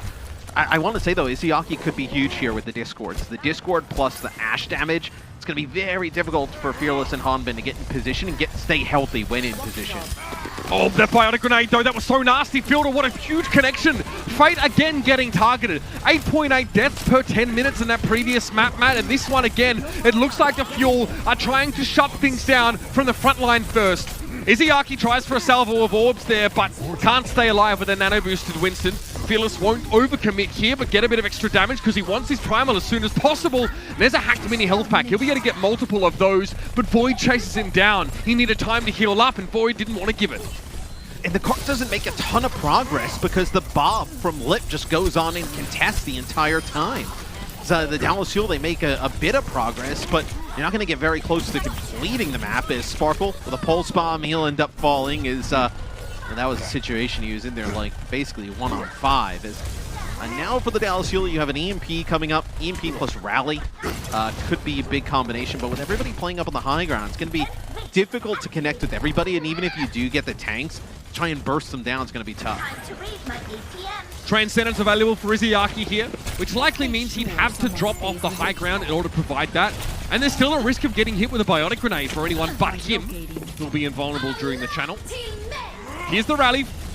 Jexa, and you can see here Hanbin wants to control that high ground, so at all times, if you'll know where the tanks are coming from, Fleta loses a pulse bomb to Hanbin, he eats that one right up, and he's at 700 points of health with that rally armor. Hanbin just ignores the Zenyatta. He knows the Transcendence is coming, so he sits here on the high ground, and Fate did get hit with a Biotic Grenade, but he isn't punished even though he's inside that Transcendence. Hanbin tries to re-soup it. Izyaki's too sharp. Well, Fearless ends up using Primal to force out the Transcendence. They're just not able to and keep everybody tossed up and healthy to kind of fight this. Is now maybe you can. A nano boost onto Fearless, you have the EMP to take advantage here. With Shanghai used just about everything. So Lee Jae-gon's gonna have to hide, make sure he gets his Valkyrie off. Fearless wants to play aggressive, he wants to make the plays, it's just hard for the Zenyatta. Constantly looking to stick that Discord orb to him. Basically says, kick me if I'm honest. Sparkle trying to work around the periphery, but Hanbin's already gone down here. Looks like Lip was just getting a lot of chunk damage into him. EMP, it's not interrupted, it gets off, and Fate goes down, but Doha gives his life for it to the high ground. Lip's getting pressured out, but has Bob, but it's a big Biotic Grenade onto 2. Fleta forced to recall into that one, but the backline for the Fuel is gone. And they are making limited progress on this map.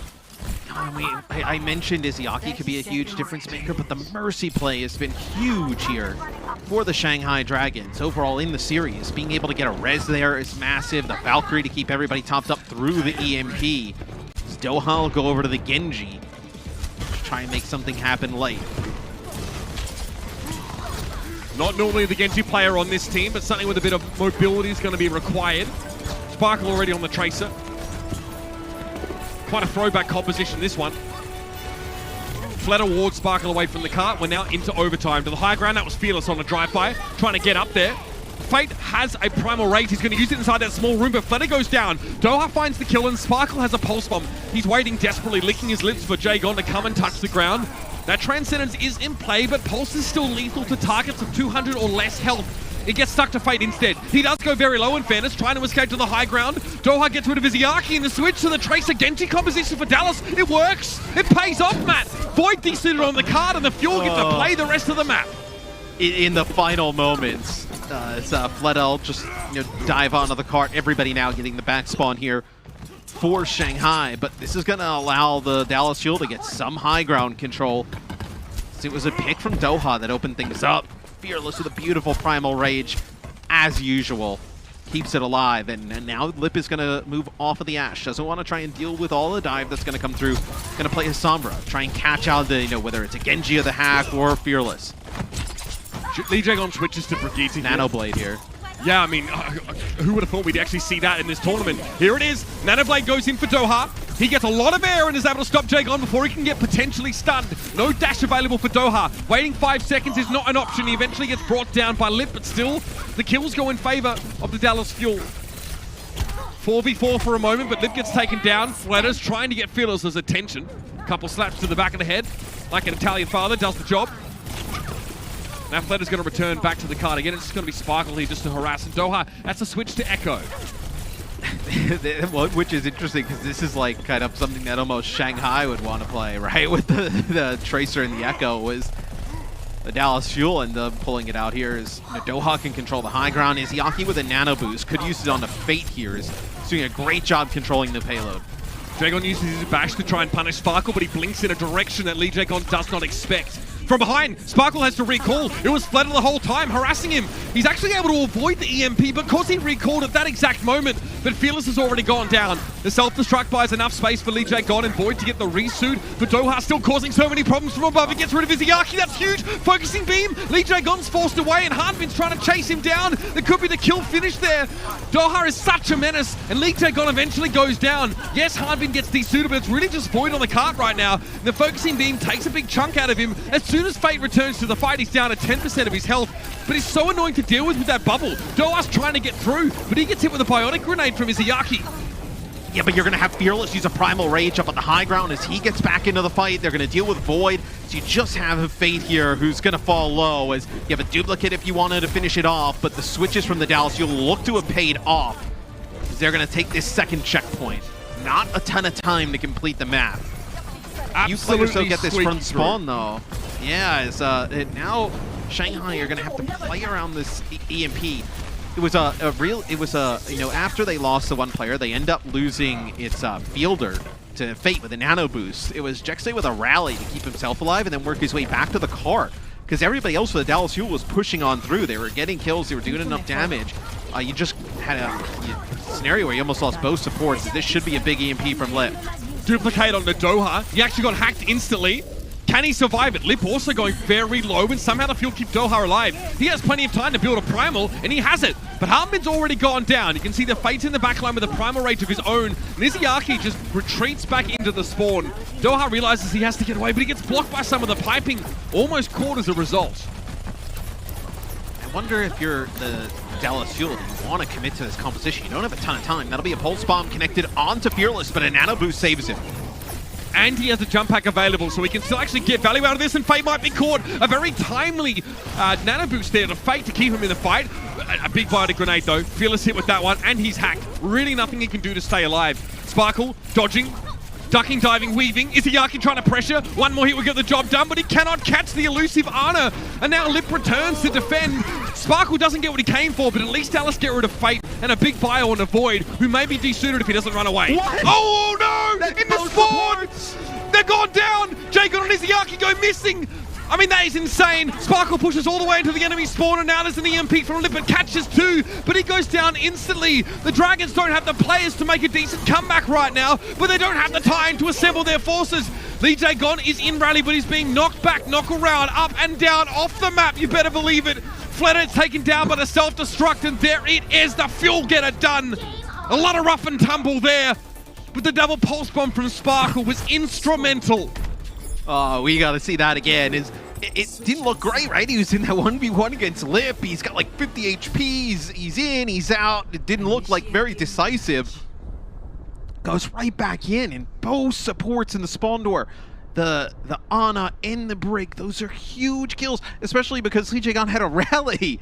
A massive play there for Sparkle. The huge to get Dallas Fuel the map completion.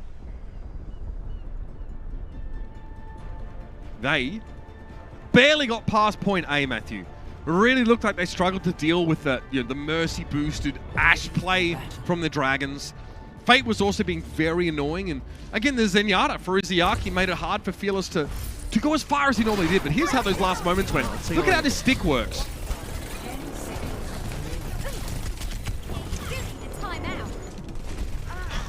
Void was still in mech as well. There's a real chance that Pulse Bomb gets eaten if Void doesn't run back into the depths of that spawn, Matt. He was so low though. I mean, he was so weak. He was biotic grenaded. He had used his Matrix. There's not much else that Void can do. So Dallas Fuel, they'll play the Zarya. We haven't seen this in a bit from the Dallas Fuel, but they play the Winston with the Zarya. This will be very difficult for Void to stay alive. It is also something that we haven't seen the APAC teams do. The APAC teams really like to play the Diva with the Winston. Yeah, I mean, to be fair, we haven't seen a ton of this sort of combo. You're right. Sparkle finds Fleta initially. The Fuel definitely want to enable Fearless to go a little further than before. And you can see he's playing on the corner. He'll get pocketed by Fielder, and he'll get every friendly bubble that Zarya can provide. Lee Jae-gon goes down. That's a risky mission from Sparkle, but he's picked out the Brigitte. And the bubble from the Zarya is also great for Fearless. If, let's say, Shanghai wanted to play Lip on the Sombra, and they wanted to, it was kind of what they've been doing a little bit this series, is trying to get the hacks on the Fearless, finish him off, as they know that Fearless is the key for the Dallas Fuel. Having that bubble is massive. He always seems like he has his jump pack available, Fearless. So to be able to have the Zarya bubble, huge. Is Yaki already with the nano boost. Two players not known for their Tracer play, both putting on elite performances here. Sparkle and Lip dueling to the death across the map. Sleep Dart from Izayaki doesn't connect, so Doha can get away. It looks like there was no intention of giving Fate the nano until now. No, it's going to be Fleta this time that actually gets it. Fate, maybe because they know he's being targeted, they don't invest too many resources into him. Fearless, however, gets the nano and is put to sleep after Harmon is taken down. So the Dragons deal very well with Dallas trying to start that fight. We'll see if the Dallas Fuel can stay alive long enough. Doha just trying to kite this, touch the point a little bit. They know he has EMP. That's why they're trying to get this kill. He was so low. Do you even have a chance to touch? It'll be Sparkle, gets on the point. That'll be a Zarya Bubble and a big EMP, connects with 4. They Zarya Bubble this Sombra just to make sure that there's no chance of interrupting it. Good tech, and that's a lot of respect to someone like Lee Jae-gon or Izayaki who could have interrupted it if they knew it was coming. Fate gets hacked, he's stuck on the ground, that's not good. Hanbin builds a grab off the damage. He just yeets the Graviton at a Diva. This guy's ice cold, and it works. They get rid of Fate, Lee Jae-gon is down. Dallas win a big fight here, and then set themselves up on a trajectory where winning the map here is not out of the question. It's not. It's going to be very difficult, though. You're going to have a duplicate pulse bomb rally for this next fight. Izayaki, with how fast he's able to build these nano boosts, he'll certainly have one. And all you have is this rally. Your best case scenario for the Dallas Fuel here is to try and get like a hack early on somebody, finish them off, and hope that Shanghai waits. Fletter's eyeing off the competition. Maybe just trying to keep tracks on whoever wants to duplicate. Izayaki doesn't get away! Sparkle says happy birthday to the ground, but Izayaki was definitely the intended recipient. Message received. It's huge, because you were at a minute 49 when Shanghai got back. That pulse bomb's going to get things underneath the minute. Lip already had used his pulse bomb, so this also allows you to get the nano boost for Fielder and an EMP. You can nano Fearless here if you want, play up in this blue box area, want to control that. Doha thinking about just going and doing it. Okay, he's going to try and make this happen, but Fletcher gets a duplicate on the Winston early. Keep an eye on that. Doha doesn't get away. Fate just pushes straight into him. Fearless knows he's just feeding Primal Rage if he sticks around to fight Fletcher, but now it's going to be Fletcher with exactly that ability inside the server room, and there's not much that can be done. Matt, it feels like, the Fuel a little bit impatient starting that fight with the EMP.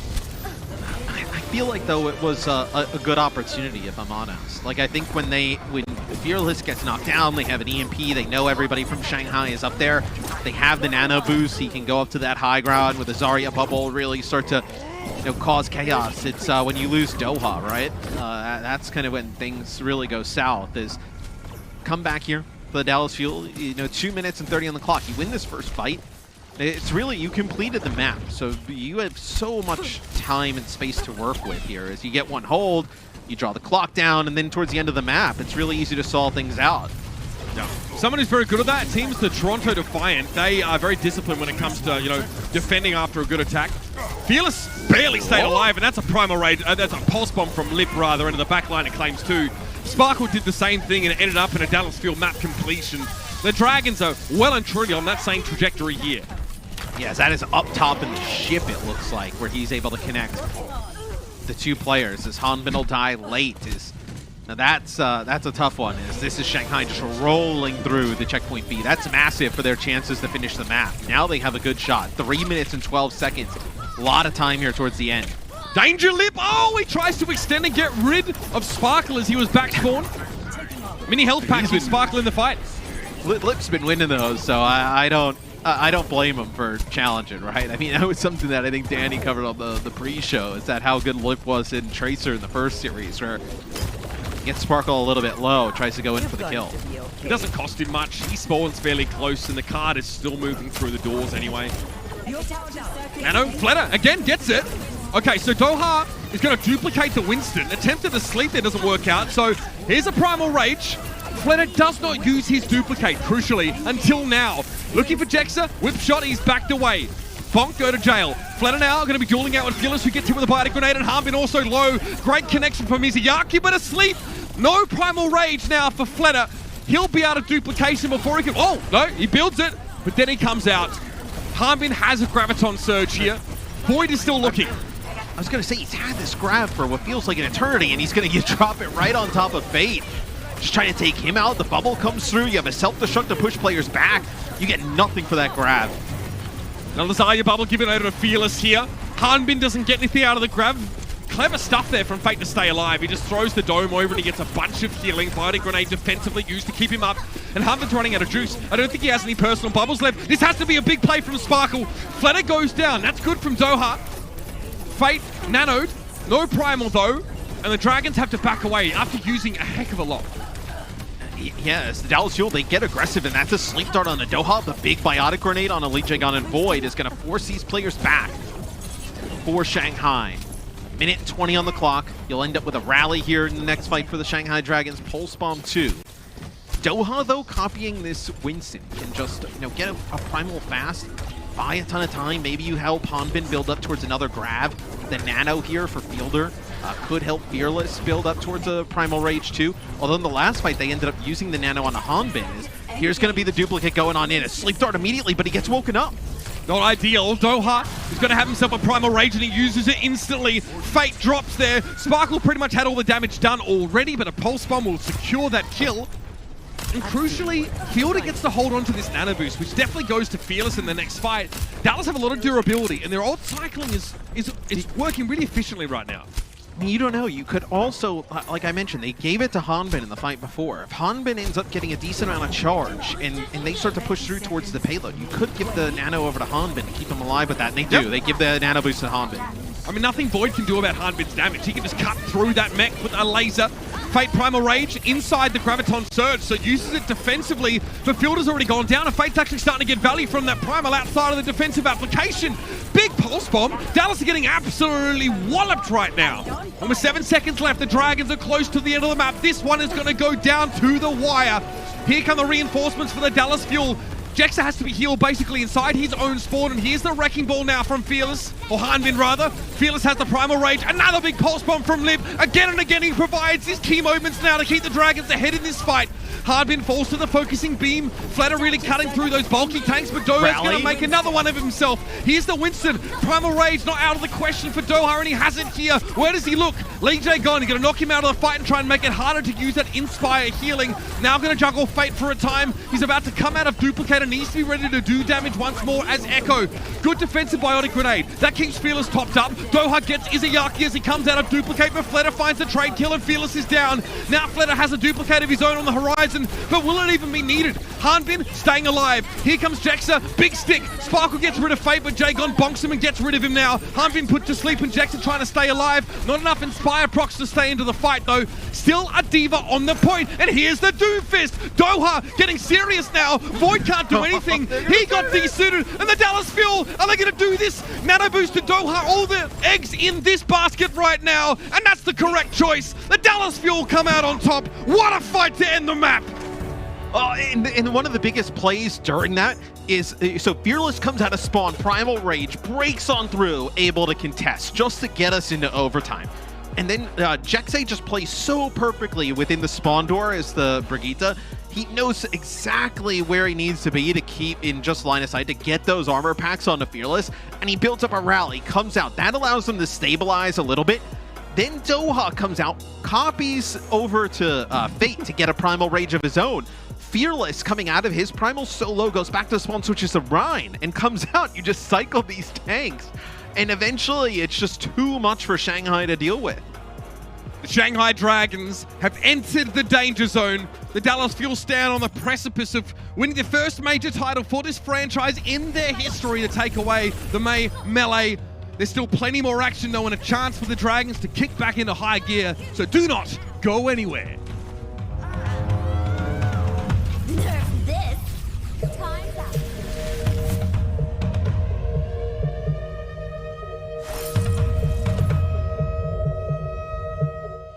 The Overwatch League is brought to you by T-Mobile, America's largest and fastest 5G network. Set your sights on the competition with T-Mobile. And by Xfinity, the preferred internet provider of the Overwatch League.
All right, Zoe, get ready for the Pringles Live segment in 3, 2, 1, go Zoe. Welcome back, everyone. It is now time for our Pringles Bold Predictions. Danny, what you got for us? Scorching chili and lime.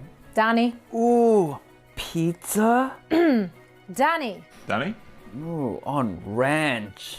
Danny? Barbecue on jalapeno on honey mustard. Danny? All the Pringles Stacked on top of all the Pringles. Stacked on top of all the Pringles. Stacked on top of. Perfect. Great job, everyone.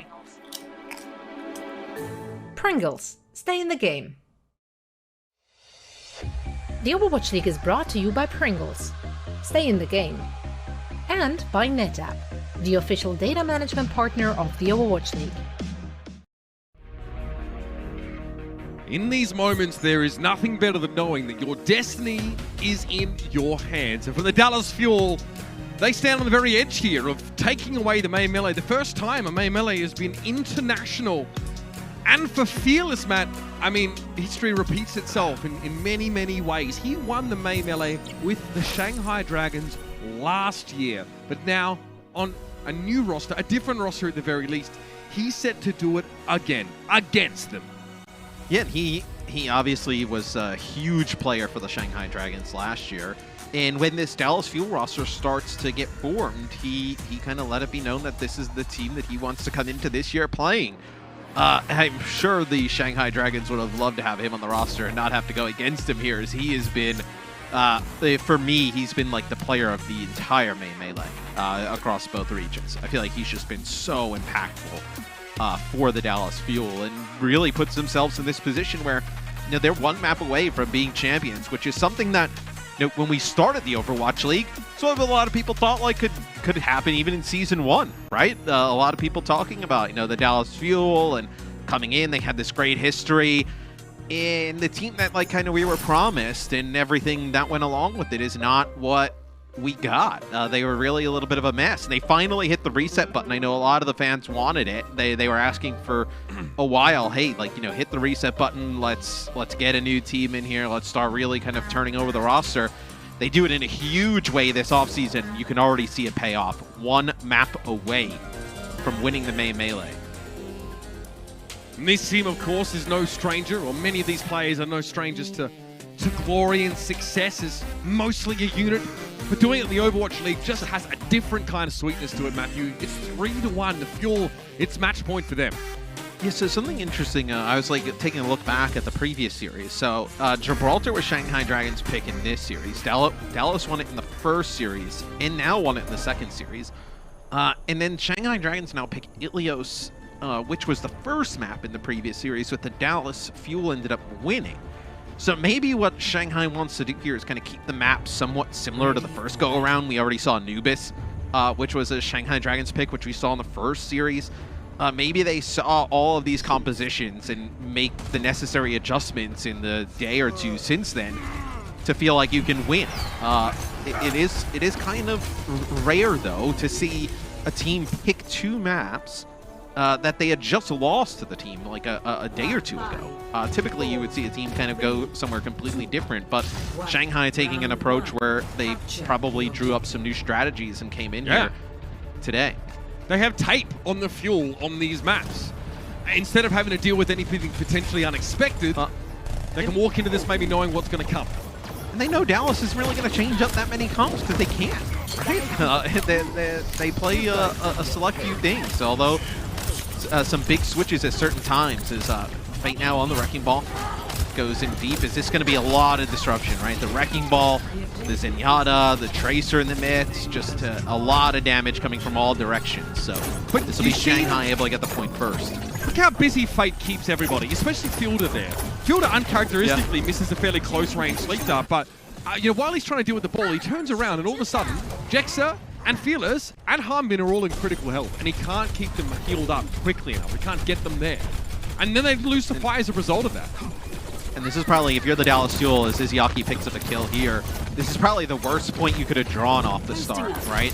At this point, Ruins really fits everything that Shanghai Dragons could play or wanted to play. You could play the Widowmaker here, fantastic sightlines where you know there's going to be no counter to it. And obviously the Echo, Wrecking Ball good on this map where it doesn't excel on some of the other points. So really, really good draw here for the first point on Ilios. Duplicate on the Winston. That's Fletter there, but he may not be needed, or at least the Primal Rage may not be necessary because Lip finds 2 and a Pulse Bomb cleans up Jexa. And the Dragons stay well ahead. A very interesting Brigida matchup here between Jagon and Jexa. Jexa, in the main melee, leads in terms of healing and defensive assists. Jagon leads in terms of hero damage done and Inspire uptime, which is a result of how much you're hitting someone. Different style. Jagon very much more aggressive, and Jexa going to switch down to Lucio. I was going to say, they're going to change things up. A different style of play here from the Dallas Fuel. With the Moira and the Lucio close together, get a hack. This time, though, a big EMP probably, and activate on that. It's going to be the EMP, and Izzyaki gets blown up there. The Dallas Fuel can't be relying on an EMP for every fight, though. They've already conceded 80% capture progress to the Dragons, and they've lost Jexa in this fight. Fate's going to be annoying, very hard to get rid of. He's 1 HP. The minefield is out. Sparkle was trying to navigate his way through. Harder than finding El Dorado, I suspect. And Lip knows that he can dance around that minefield and stay relatively safe from close quarters. He's still alive. And it's 94% on the ticker for the Dragons. Fate switching to the Winston. You can keep fighting this, though, as it's going to be the copy from Fleta getting a Tracer. It'll be a Coalescence that comes out. They need to keep everybody alive. Pulse. Good patience from Fleta, but he still doesn't connect. He's forced out of the duplication by the Coalescence from Fielder, and that was when Fielder was at his most vulnerable. He cannot fade away during Coalescence, so that Pulse Bomb, if it had stuck, it would have been game over. Hanbin gets away, self-destruct over the top there. Bit of a cheeky fade away, and that Transcendence wouldn't have saved anyone from the self-destruct if it had hit, but it didn't. And Jagon now has a rally to follow this up. The Dragons have a lot of durability here, and they're ready to fight to end the round. It's difficult for the Dallas Fuel to step back onto the point because they know the rally, the Transcendence comes in, so everybody on the Shanghai Dragons topped up, and they can't stand here and fight. With that rally armor, you have the Echo in the sky, the Tracer, you just can't match it if you're the Dallas Fuel. Fearless is hit with a Discord Orb and a Focusing Beam, so he just evaporates in an instant. The Pulse Bomb, well, easy come, easy go for Lip. He didn't even need to connect that one. Most of the hard work had already been done. The Dragons now are back in control of the point, and it's really just a matter of clearing things out. Sparkle goes down. Here's an EMP coming fairly late. It connects on towards 4 people. There might be a comeback here. Doha gets rid of Lip. Fearless is going to roll onto the point and buy a little bit more time. This is not his normal pick. The Wrecking Ball is reserved for special occasions like Desperation. So maybe, if Jexa stays alive a second longer, you have a sound barrier, but really strong performance here from the Shanghai Dragons to kick things off on Ilios. But like I mentioned, Ruins, a point where you can play a lot of the Wrecking Ball, a lot of compositions that Shanghai Dragons want to play. It's not as easy on some of these other points. So Dallas Fuel this far looks like they're going to be playing probably the Winston base comp with the Tracer and the Echo. As we take a look from Lip's POV, his Tracer's definitely impressed a lot of people. Credit to Jexa because his Shield Bash prevents Fielder from dying to the Pulse Bomb. Unfortunately, Lip was still there to have his dinner. Anyway, on the Lighthouse now. And again, you mentioned that Ruins was a pretty bad map for the Fuel to draw. Now the Echo for Doha will have a bit more protection as there's some of these protrusive buildings and roofs he can hide behind if he needs to. I feel like this should play out better for the Dallas Fuel. You can jump up here on the high ground as Yaki gets really low, but the peel back is so good from the rest of the Shanghai Dragons. They keep Izzyaki alive, and just all the damage from Fleta and Co. just destroys Dallas. They jump right into it. Izzyaki lives, everybody else puts down the damage. The Discord Orb in there pays off big. Just kind of sitting on top of the Zen. The Zen is the dive target. But it's also, with the Brig and then the Echo damage, it's going to be a difficult one to take out. It's a problem for the Fuel, who play so heavily around Fearless and actually devote so many resources to their main tank. The Discord Orb is his natural enemy, and he's no longer an Apex Predator when that is afoot. Sparkle has to get away from the point there, just takes a little bit too much damage, goes back to the Mega. Void detention is now elsewhere, so Sparkle returns to the point.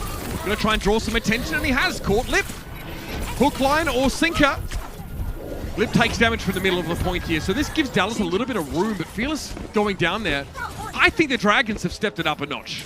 Well, watching from the top mini-map, when Fearless goes up to the high ground to try and go after Izayaki, you have Liche gone there, you have Void coming back to help in Fleta.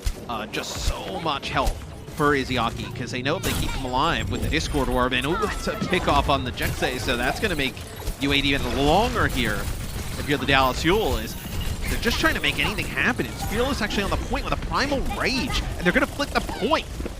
That is, the timing is brilliant there. Fearless gets a swipe of the fists, and there's no rocket boosters available for Void, so it's a gigantic value kill there as he's knocked over the edge.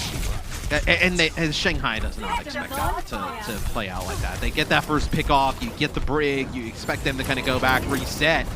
Sparkle on the point, and then Fearless comes in with a Primal Rage, and you just keep the fight alive. The Nano Boost there as well. So now with control of the point, let's see how the Dallas Fuel can make this composition work. They can play a little bit more aggressive, play up on that high ground, and control it right away. Duplicate. D.Va is the target for Doha. Looking to get into the back line here, but Sparkle's already gone down. Discorded, stunned, whip shot, all the works gets leverage. Point flips. At the Tracer. And that's bad for the Fuel. That is doubly bad. Losing the point midway through the fight. Can they recover? Hardman gets rid of Lip, but the damage was already done as he claimed Fielder. So only Jex are really here for the heals. Fleta won't get a Primal Rage here. Dallas still need point control. They're committing that. They're going with the rally now. They might be short-handed, but they know they need to take this back post-haste. Yeah, they're going to have the Primal Rage here from Fearless again, and he's going to go up to the high ground, gets discorded, but it was a minefield that helped Shanghai take the point back as the Fate's still rolling around. He goes right through Jexay. Just look at all of the spots that the damage is coming from here on the Fearless. He has no idea where to target. But they got Izayaki. Hanbin now could just run wild on the backline. No healers are available here for the Dragons. And remember, when Izayaki's off the map, they really don't have enough healing to work with, especially with Jagon being knocked out of Inspire proc range. 98% place 42. Dallas have been behind the whole time here on Ilios. They have a chance to get back in the lead, but they're really going to have to hold out for quite a while. It's possible, though. Above 50%, no ultimates here available for the Shanghai Dragons. You win this fight rather quickly. You kind of get it up to 70-80. You're in a spot to win. Why not? Why a quick fight? A long fight was also probably fine here for the Fuel. They're in control. Sparkle knows he can't go too far. He's been kept in place by Lip right now because they can't risk losing the point prematurely again. Void wasn't desuited. Harbin almost gets desuited himself, pushing quite far. Fearless has got to commit. Yeah, Primal Rage straight over the top. That's brilliant. Izayaki gets that one dropped on him. They say it's good luck when a bird poops on your head. I don't think Izayaki feels like that about what Harbin just did to him. Yeah, it's a nano boost from Fielder onto Fearless right away, and they kick the fight off with Fearless, Hanbin, and Doha just putting damage down onto the supports and some of the other players for the Shanghai Dragons. And it's really Sparkle and Jexay who are able to keep the point in the Dallas Fuel's favor. And like I mentioned, you get it above like 80%, you're in a one-fight territory now. Fate takes a bunch of damage. All the Fuel make a beeline for him and they get rid of him. The target focus is brilliant. Fate still able to claim Sparkle with a minefield, but Doha gets the duplicate on the D.Va. Here's trouble for the Dragons now. Doha's looking for the backline. He finds Izayaki, and look at the matchup. Combining nicely with Fearless, it's going to force out the Transcendence. Yeah, the Fuel have to get back to the point now. They need to win the fight. They aren't touching right now. And there we go. It's going to be Hanbin that keeps it going. Fearless got a biting grenade. Nano boost as well. Jex is in trouble, though. He's going to get absolutely crowded on. There's no healers on the point for the Fuel. All their supports are being isolated, but Fate doesn't have the backup to get rid of them. They can return, but will it be quick enough? Fearless is doing a good job staying alive for now, but Jackson comes in. It's too late, though. Fearless already gets hit with a biotic grenade. He can't be healed, even though the cavalry's arrived. There's nothing they can do. Dead to rights he was, but Doha finds a quick double.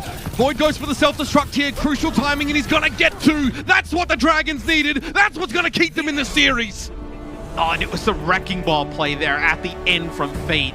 Just occupying both supports for so long, like you mentioned. The Dallas Fuel try and juggle it on the point. They went in deep, trying to get the Transcendence out of Izayaki, and they gave up the point for it. And then they try and work their way back, but just Fate just locking these supports so far away, they weren't able to get any healing, and Shanghai wins in the end. The Shanghai Dragons find the Wrecking Ball compositions to work here on Ilios. Matt, we wouldn't have had it any other way. This is a first to four series for a reason. We want to make sure that our Mayhem LA champion absolutely deserves the title. The Dragons, no stranger to long series. This one's going to be no different. Let's see who can outlast after the break.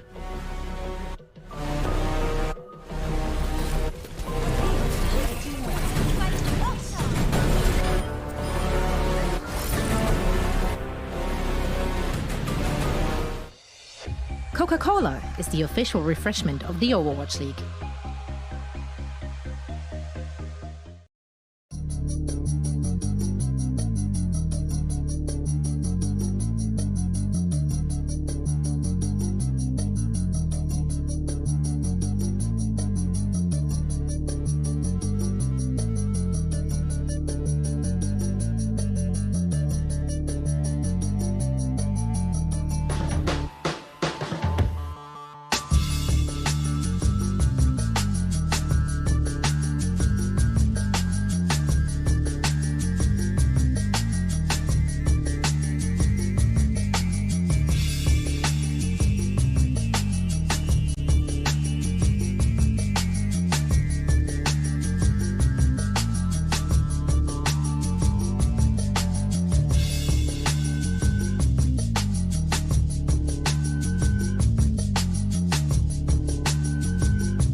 The Overwatch League is brought to you by T-Mobile, America's largest and fastest 5G network. Set your sights on the competition with T-Mobile. And by Xfinity, the preferred internet provider of the Overwatch League. The MVP himself, it's Fleta. Fleta now taking the clutch into his own hands. The minerals of the man. Taking the clutch into his own hands. Someone stop this man! Taking the clutch into his own hands. Oh no, don't do it to the man! Taking the clutch into his own hands. That's clutch with consistency. That's bonkers. The headshot after headshot after headshot. That's bonkers. Taking the clutch into his own hands. And you've got to be kidding me, man! Taking the clutch into his own hands. You absolute madman! That's bonkers. The headshot after headshot after headshot after headshot after headshot after headshot. That's bonkers. I do not believe what we have just witnessed. Yeah, that's Mr. MVP to you, and ironically, a man who really keeps a stoic and stony face as he plays. The emotion doesn't always show on his face, but he wears many, many faces in the server as an Echo aficionado. There's even a skin based off of him. Matt Fleta has been ridiculous over the course of this series, and it's been Doha who's struggled to sort of keep up. The Echo play's been top tier today. I mean, it's tough for anybody to keep up with Fleta. I mean, with how good he is on so many different heroes. It's Shanghai just getting ready here for, whether Dallas Fuel's still on game point. Shanghai trying to get to our game 7. you see the prize breakdown. The league points are massive. Like we talked about for the Dallas Fuel, I know they come in 2-2 and are 6th seed. I think I saw somebody say that like they basically qualified with by like 0.34 meters of payload progress. Like that was the difference. And to see that kind of turn into 100K and then 3 league points would be quite nice for the Dallas Fuel. Shanghai, you've had a very good start to your season in terms of like records. So the league points are just they were 4th in the East. But still, I mean, some of the teams in the East are just pretty bad. They're gonna beat up on some of these teams all year long. Where I feel like the Dallas Fuel still have a lot of teams to contest with. Where I think Shanghai, you're going to be pretty good against a few of those teams all year long, right? So I feel like the league points would be just like a nice to have for the Shanghai Dragons. Where for the Dallas Fuel, they're not like you don't want to say necessary, but they're massive. They're just about necessary. It erases an incredibly rocky start to this season, Matt. I think there's no other way of putting it, right? You're in a position where you have to deal with the retirement of your, one of your main DPS players. You need to turn around in a couple of days and be ready to play. Yeah, you go 2-2, right? You have some really tough matches in your first week. This essentially erases that. All those woes that they suffered earlier on the season, a win here and those 3 league points essentially puts them clear of all of that sort of miasma of, frantically trying to cobble together something. And, outside of that, what Dallas have come up with has really been quite revolutionary for this team, and I know other teams are watching. We know the Dragons love a map 6, Matt, but it's going to have to be a map 7 if they want to take this series. Right now, after Dallas winning back-to-back maps in this series, Shanghai have to repeat that same feat, and it's going to be Blizzard World for the Fuel's pick. Yeah, which is, this is going to be a pretty good wrecking ball map on defense, which is what we've seen teams in NA and APAC both do. But the Dallas Fuel, though, against the Houston Outlaws came out, and as you see here on the map leaderboard presented by Xfinity, they almost took the best time ever on the map. And this is when they ended up playing the May the Sim, and they did a TP straight to the point, avoided everything. Shanghai has obviously seen that. They've also played this map against each other the other day in the series. And that is one where the Shanghai Dragons came out on top. Can they repeat that performance again, though? The Dallas Fuel may have something different here that they want to play. I think one of the most interesting parts about the way that map played out is that the Fuel, it wasn't just the Symmetra just to get them onto point A. They stayed on the Symmetra as they pushed the card.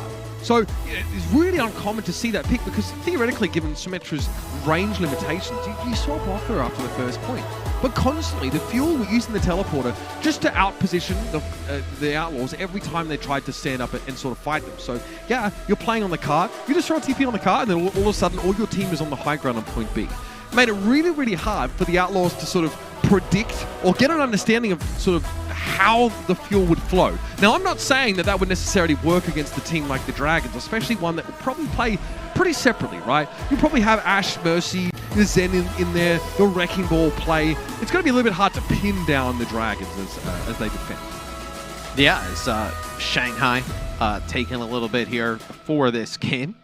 Try and get all in sync with each other as the Dallas Fuel. No substitutions here. No substitutions for Shanghai either. So we're just waiting for Shanghai to get ready to go into game.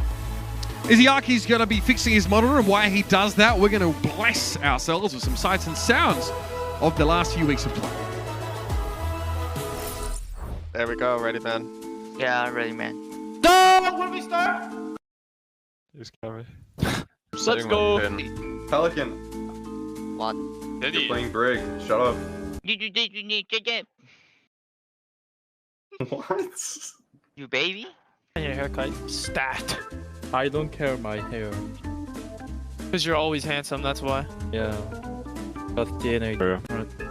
DNA difference? Okay. I'm not kidding. I'm serious by rapping. No, I know.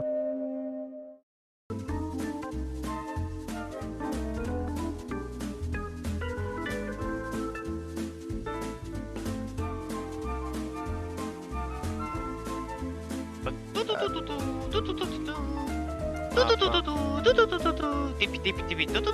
play both zero. TP. No TP. Just walk. Walk. You should TP. Pelican. Oak. Ghetto. Zoo.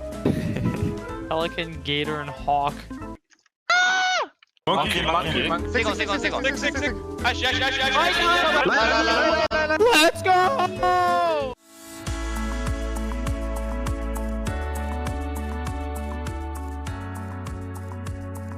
Never eat apple before sleep. Why? I don't know.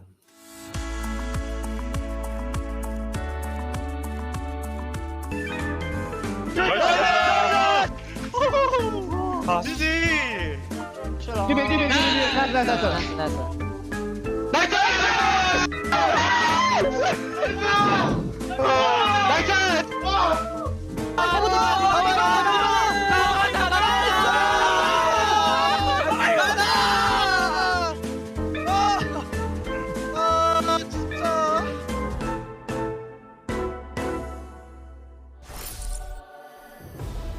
And here we are at a very critical juncture in this, the final match of the May Melee. It's all up for grabs here. 100k for the winner, 3 league points, and a map lead of 1 to the Dallas Fuel. They have selected Blizzard World, and Matthew, they're looking to end the series here. No map 7 shenanigans. Yeah, they are, but with how all these games have gone, it just feels like we're going to get another map.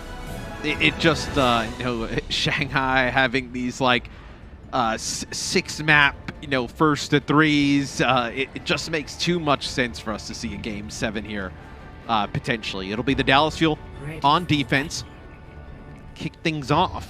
Interesting. So they're going to come out with a Soldier 76. So the Soldier worked out for them on King's Row. It helps kind of up the pace. Like Johnny mentioned, they'll have the Lucio with the Batiste in the mix. Then you have the Sigma here, where they didn't run the Sigma, if I remember correctly, on King's Row. I believe they ran the Diva. But the Sigma allows them to put the shield by the 76, give him even more room to operate. So Shanghai is probably going to want to play the Wrecking Ball. I wonder if they see this, if they make some type of adjustment, if they want to continue to play the ball into it. 3, 2, 1. Attackers incoming. It'll be the Dragons to start on the attacking side, and Doha greets them as they come out of spawn. They're going to see 76 and be like, what? Ooh, okay. Whatever it is, it's prompted fate to... Maybe the Winston? Everybody back. Yep, we're seeing a change. Everybody back. Right, okay. So the Dragons going to play more traditional rush here.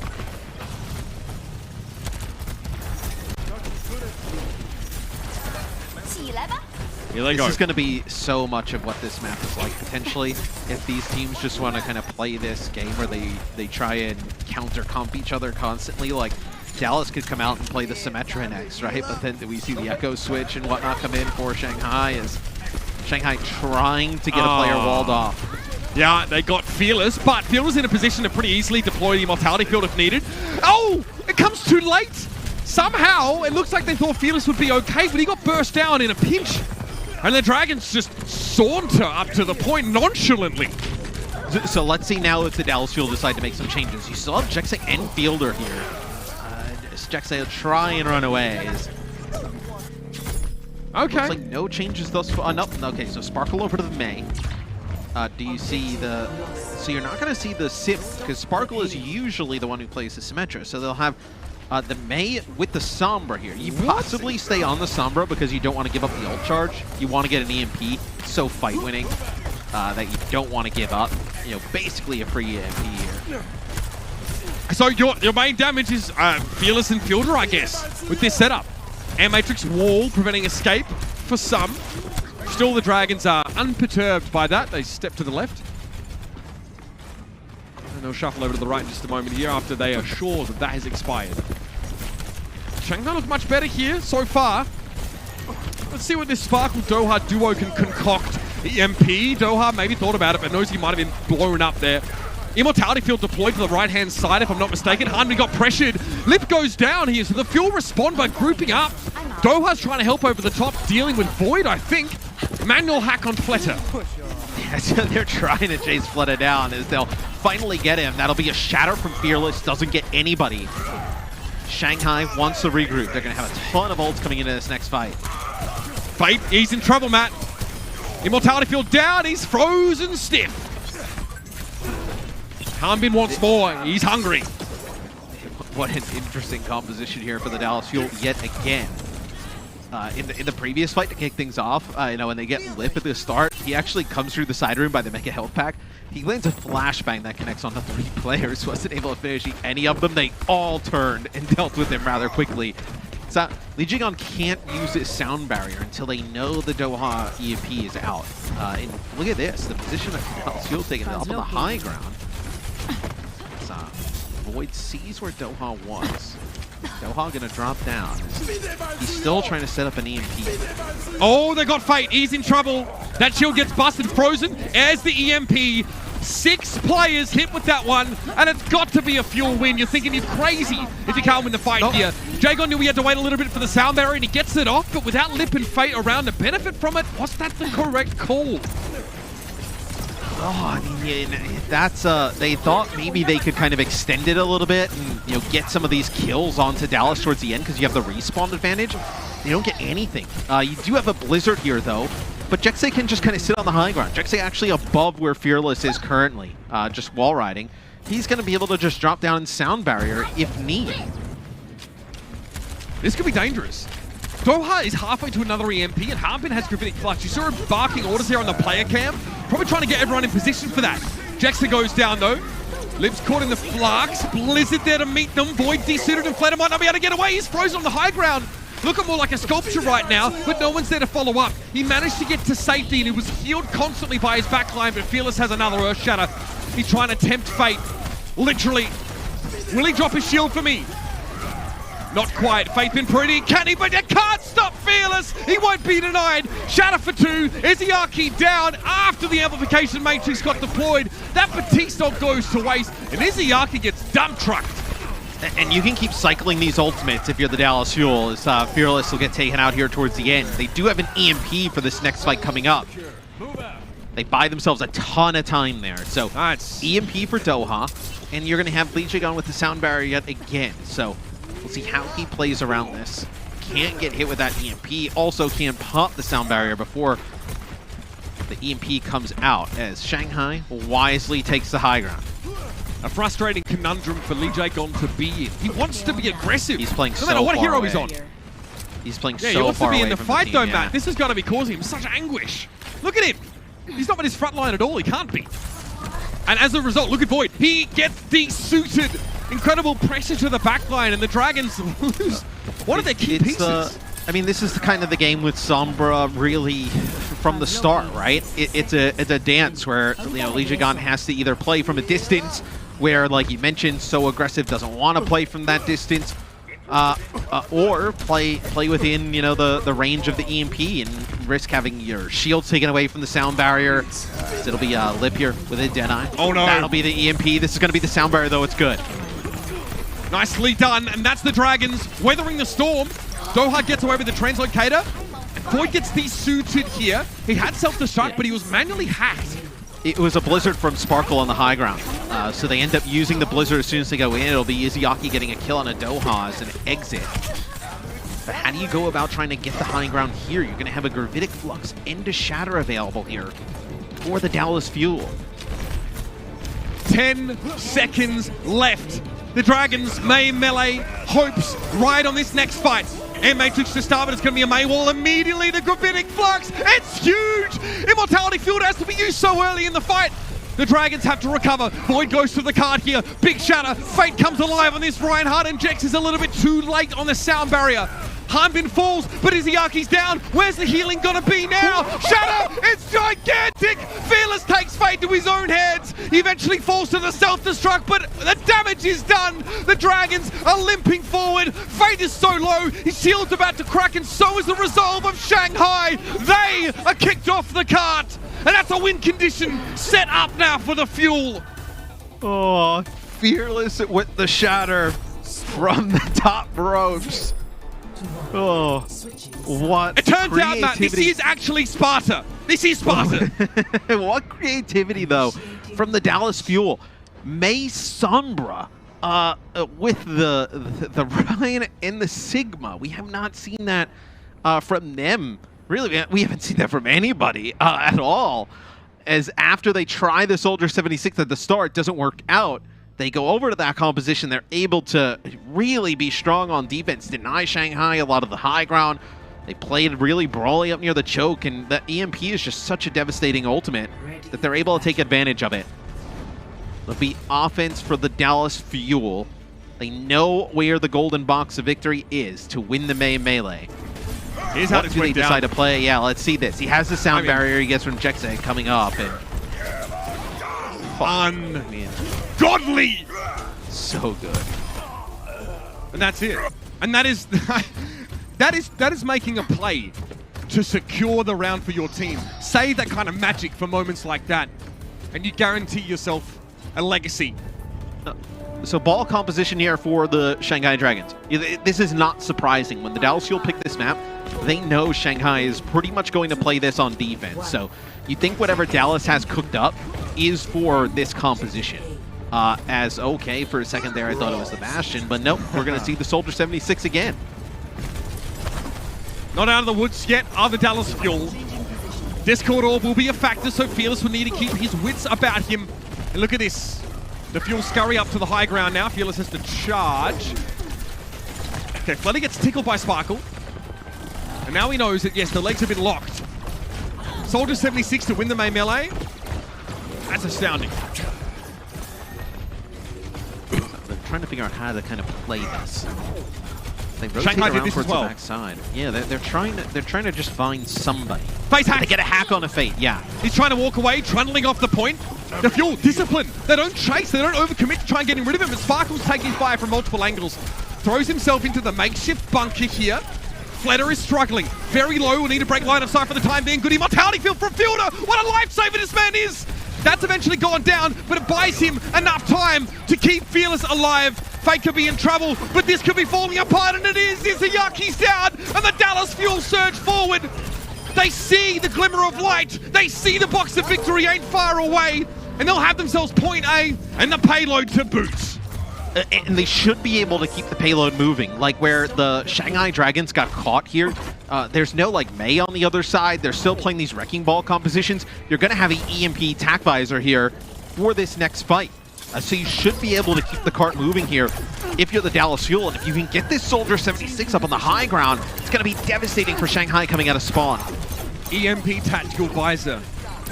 What a way to set yourself towards that box of victory. Oh, Fletter's hacked! Fletter. His wings are clipped, he's taken down. Big pick off for the Dallas Fuel. They're using a mortality field to make sure there'll be no retribution as a result of that. And now Void could be in trouble. Used a lot of his defense matrix, and Lift gets caught, gets too close to Sparkle, and the Soldier 76 is getting it done.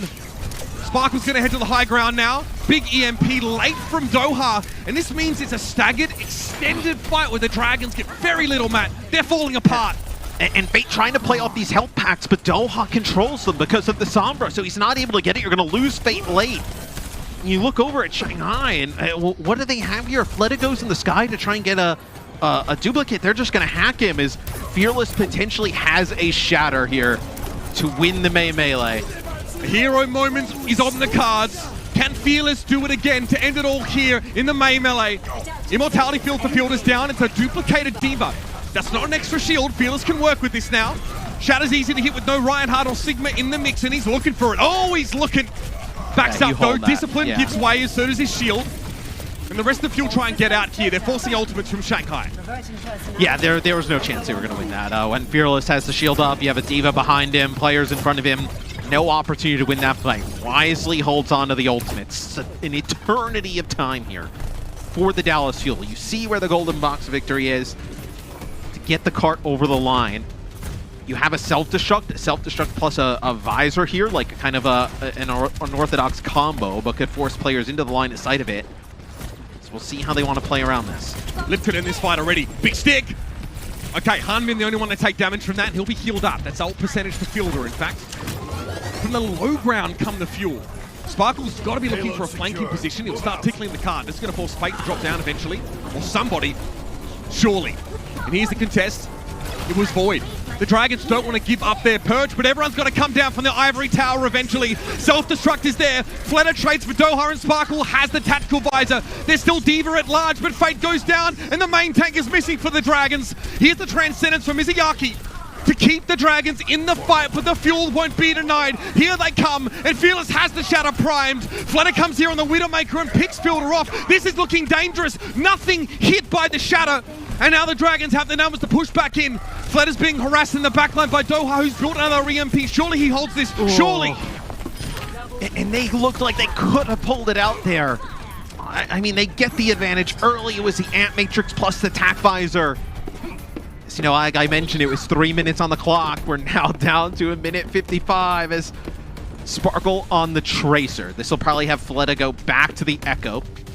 There's that switch, and then, oh, you're going to play the Winston here, so they want to go with this Winston Moira rush. So they're going to have the Moira in play with the Lucio. You'll have Sound Barrier plus the EMP. You can force the fight on the cart. That should be enough. Everything rests on Doha right here. He needs a gigantic EMP. And the Dragons have a composition that splits up so much, but all he needs is some backline action here. Connect maybe with the Zenyatta, get Izuyaki out of the picture early. He's got to go sooner. He's waiting. What is he waiting for? Lip goes down. That's a huge pick. No more Tracer, pressure in the backline, and now the Fuel go. There's the EMP, Fate is down. Doha really punishes him there. Transcendence comes in for Izuyaki, so the Dragons have a window to stay in the fight, but they have to use the rally as well. They've got to use everything left. Self-destruct, buys a bit of space. No kills though. Void still able to get back in the mech and keep fighting. Hardbin though is very, very low. Pulse Bomb dropped in the backline and no one connected with. Izuyaki sees Doha in the distance but gives him the respect. And the Dallas Fuel, they've lost Fearless, Field to Harbin all falling, and they're running out of time, Matt.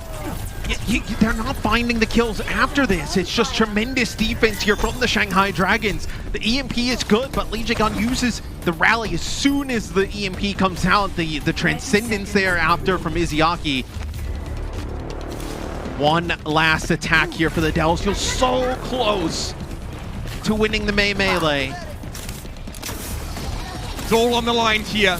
Keeping Doha healthy is definitely going to be a top priority. He can build another EMP in this fight, and he can shut down the Dragons in doing so, but Fleta is there with a duplicator, and he'd love to do that to Fearless. He's hacked again! Coalescence, pressuring him out. Can he get away?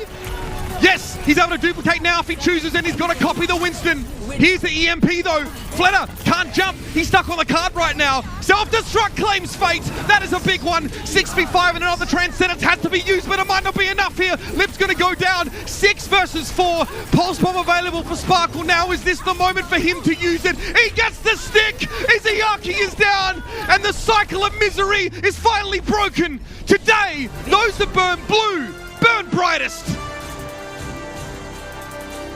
The Dallas Fuel get it done. It was down to the wire. Shanghai with a tremendous defense. They were it looked like they were going to pull it out, but Doha gets that EMP at the end. Fearless with the Primal Rage. And, you know, at the beginning of the melee, really throughout, we talked about all of the things that the Dallas Fuel can't do with this roster, but really it's a lot of the stuff that they could do at the end that nobody else could replicate that ended up winning the melee for them. The ability to play so many just kind of off compositions that other teams cannot prepare for.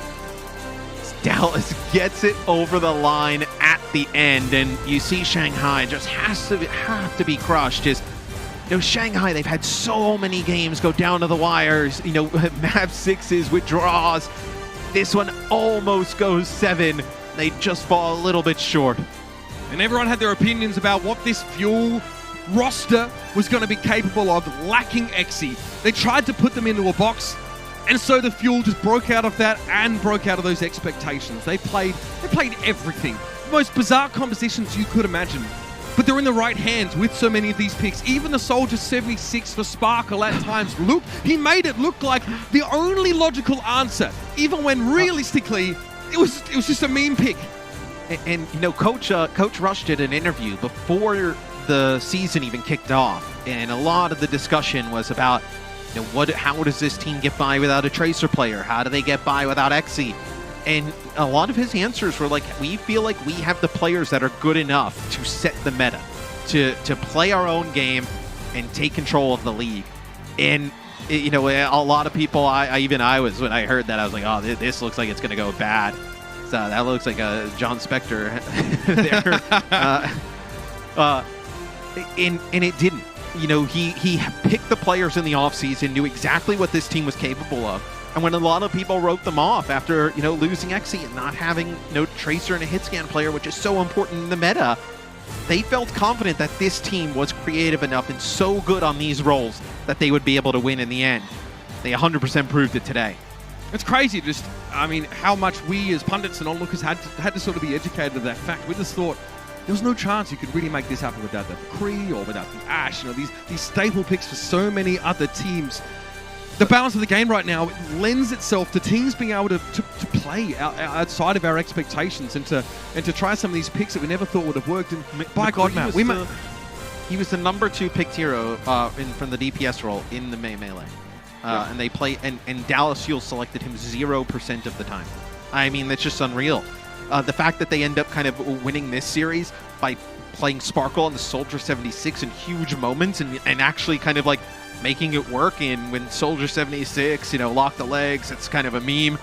They make it work. And I think this is scary though for other teams in the league, right? Even looking at the future, because as we go into the June Joust and hero pools come through, you know, a lot of like the main damage picks weren't really played by the Dallas Fuel. You know, some of the stuff that they play, they can continue to play as it was not popular. Which, I mean, look, if you don't have a hit scan play, just let him use aimbot. You know, let the game aim for him. And even then, I think they've shown with this roster being able to pick up new things and just adapt on the fly. That is so impressive. And I think just, you know, even outside of this team, just the Dallas Fuel organization, right? It's been a rough 4 years for Stro and Tasso, and I'm sure, you know, a huge sigh of relief here, you know, getting this win and just finally having the Dallas Fuel where they wanted them to be. You know, this is an organization that always wanted to win. They always wanted to be on top. Tried with multiple rosters, you know, different coaches, were not able to get it done. Complete reset in the offseason. They kind of handed the keys to Rush, and he delivered them a championship early. And of course, it's time now, as we always do, to declare our player of the match presented by Xfinity, and it's only fitting that it goes to the true protagonist of the Overwatch League. It is an anime, and this man is the star. Fearless. I mean, we even got a Wrecking Ball cameo from him at some point, but some of these shadows were unbelievable. That Blizzard world from the top, that's where he really sets up this team to win. It is incredible to see a main tank take over the game like this and to be so heavily invested in by his team. Not to mention one that was involved in such a rough Season 1 of the Overwatch League. The redemption arc may well be complete, but I'm sure there's more in the future for this guy. And what's so impressive about the way that Fearless plays with the Dallas Fuel, and the reason, I mean, for me, and I think probably a lot of other people, like the player of the stage, not just this match, but the player of the Melee from start to finish, oh my God, is that every team knows that they're going to try and play around Fearless, and he's going to try and, you know, take over the game, whether it's on the Reinhardt, whether it's on the Winston. And even with all of that focus from the opposing teams, whether they're playing the Mei, they're playing Sombra, it doesn't matter. He's just able to get so much done. And especially now, I mean, going up against his old team, right? If there was a team that knew how to kind of take advantage of some of the errors that Fearless makes at times, it would be the Shanghai Dragons. They were not able to do it today. And I bet you they wish they still had Fearless, man. Is that he is looking real strong at the start of the season. Absolutely. And I mean, this is a meta where he can thrive, but not just on that Reinhardt pick, right? The Winston looks very, very good. His mechanics in Primal Rage is something that really gets talked up a whole bunch.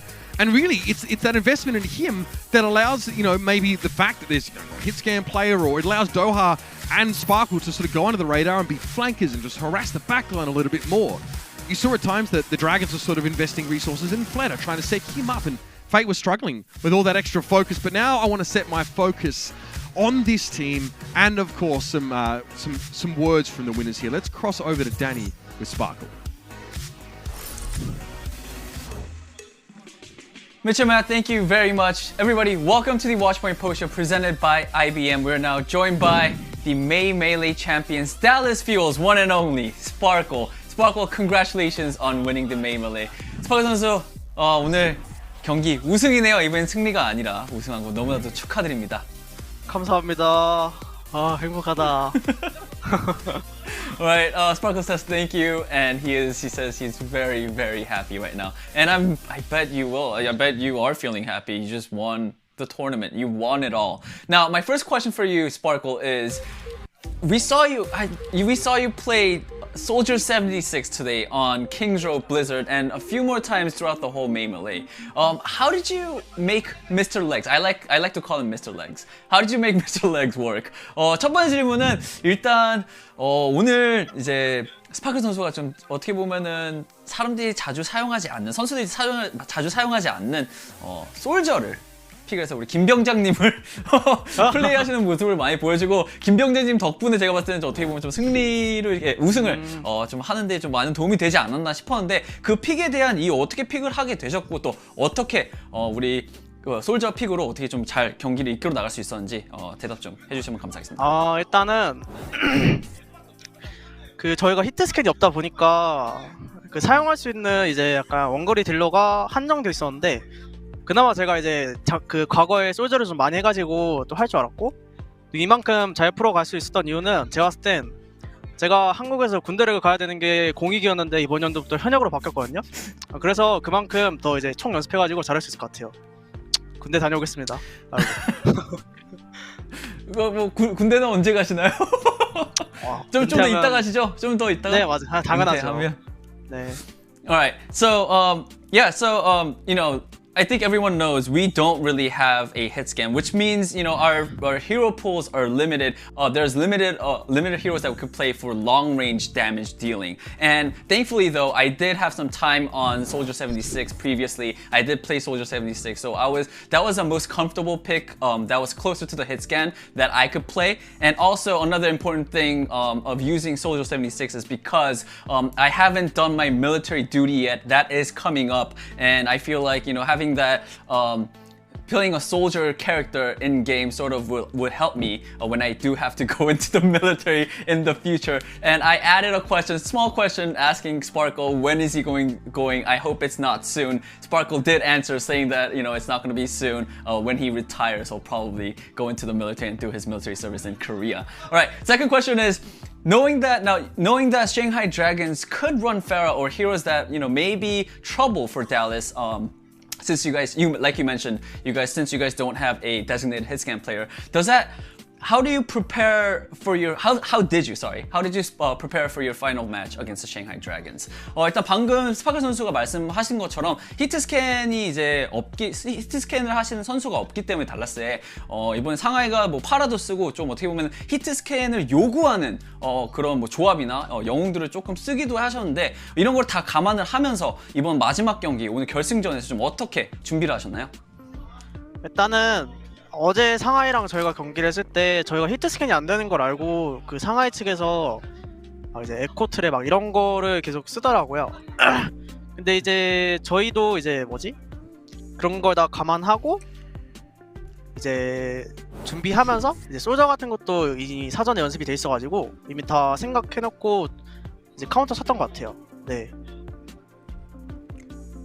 Right, so yesterday's Shanghai Dragons, against Shanghai Dragons, we knew that we didn't have hit scan, or we couldn't play the hit scan heroes. So we saw that Shanghai Dragons were playing a lot of heroes that required hit scan heroes, and they were playing, you know, like we saw Tracer, Echo. So after our match, we sort of saw what Shanghai was doing, and we found out that you know, the best way was to sort of use Soldier, who I did have practice with, and that was probably the best way to counter what Shanghai had in plan, or what Shanghai's composition or their plan was going to be.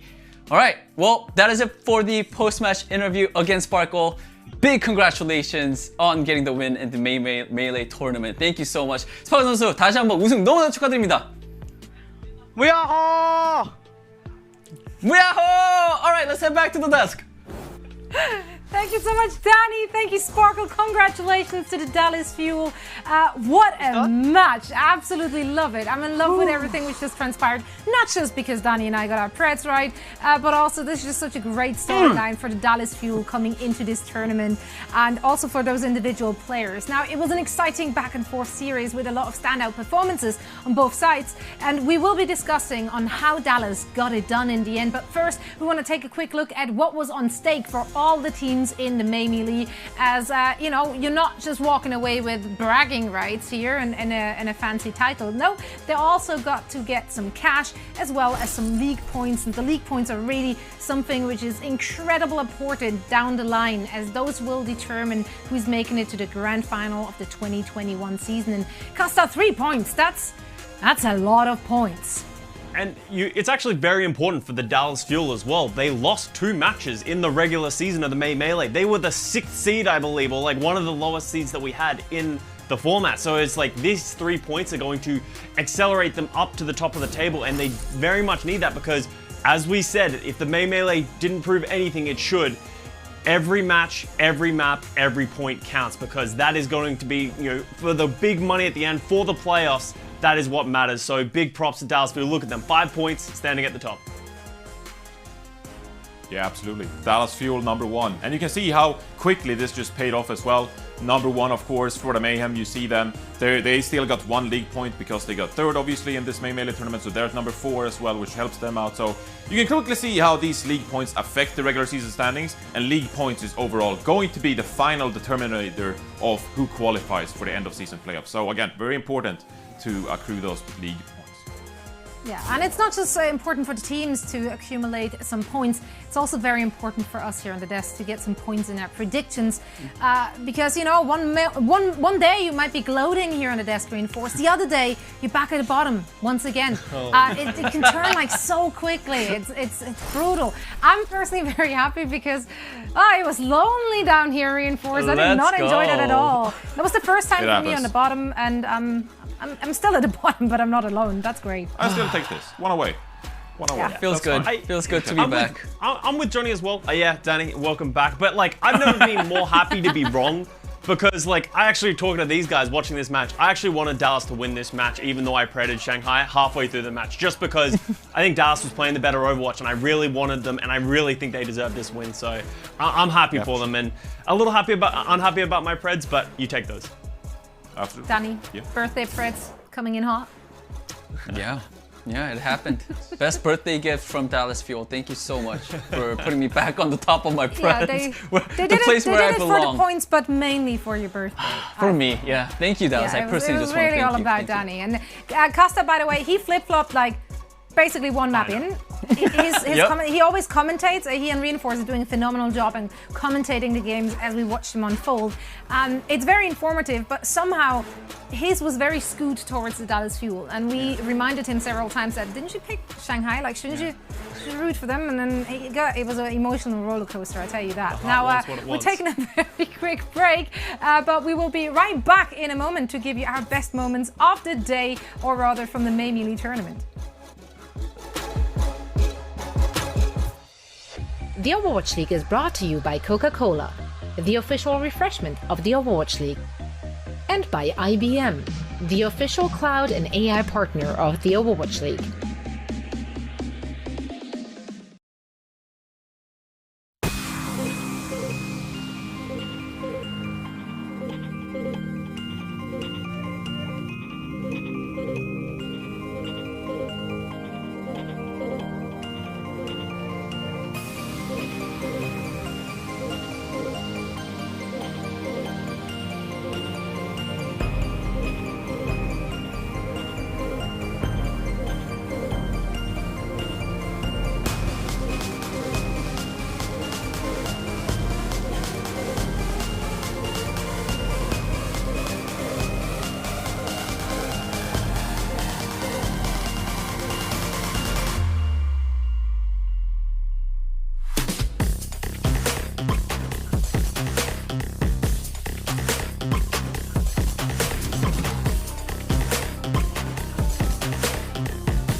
The Overwatch League is brought to you by Pringles.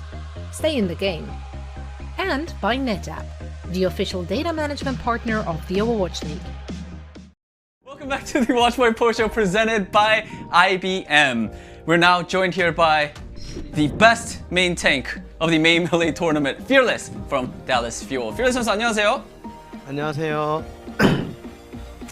And again, big congratulations to you as well, Fearless, for winning the main melee tournament. 자, 그리고 또 오늘 우승하신 거 너무나도 축하드립니다, Fearless 선수. 진짜 너무 감사합니다. 자. So, yeah, you guys started off as a 6th seed, and then you guys just won it all. You guys took the first place. What does it mean to beat Shanghai Dragons? I know you guys beat them yesterday, and then you guys beat them again today. So how does it feel to beat Shanghai Dragons in the finals and give Fuel fans their first final victory? 일단 오늘의 우승으로 어떻게 보면 이제 달라스 퓨얼 팀의 첫 번째 우승이 아닌가 싶습니다. 좀 그렇죠. 그거에 대한 좀 기분, 소감 한 말씀 부탁드릴게요. 일단 댈러스가 우승 한 번도 못했다고 했었는데 오자마자 이 첫 시즌 이제 네이밀리 이 시작하자마자 진짜 우승할 줄 절대 몰랐거든요. 근데 진짜 이렇게 이겨버리니까 이 더한 행복 말이 안 나오네. 너무 행복한 것 같아요. 말이 안 나올 정도로 행복합니다. 알겠습니다. So yes, I've heard that this is Dallas Fuel's first ever victory in a tournament, and we won. We clutched the win. It was a long coming, but we did clutch the win, and I can't even talk right now because I'm so happy. I can't put into words what I'm feeling. I'm just very, very happy that I got the win in the main melee tournament, in the first tournament of the season. Now, this is sort of a serious question for you, for Dallas Fuel and for you, Fearless. Does this mean that the cycle of misery for Fuel fans did it end? Did the cycle of misery end for Dallas Fuel? 이거를 설명하기 전에 I sort of have to confirm if Fearless knows about the cycle of misery. So I'm going to ask him that first, guys. My apologies. Fearless 선수 혹시 이거 사이클 오브 미즈리라는 그 밈을 보신 적 있나요? 달라스 퓨얼에 대해서 어떻게 보면 악순환, 달라스의 악순환 이런 밈 보신 적 있나요? 아니요.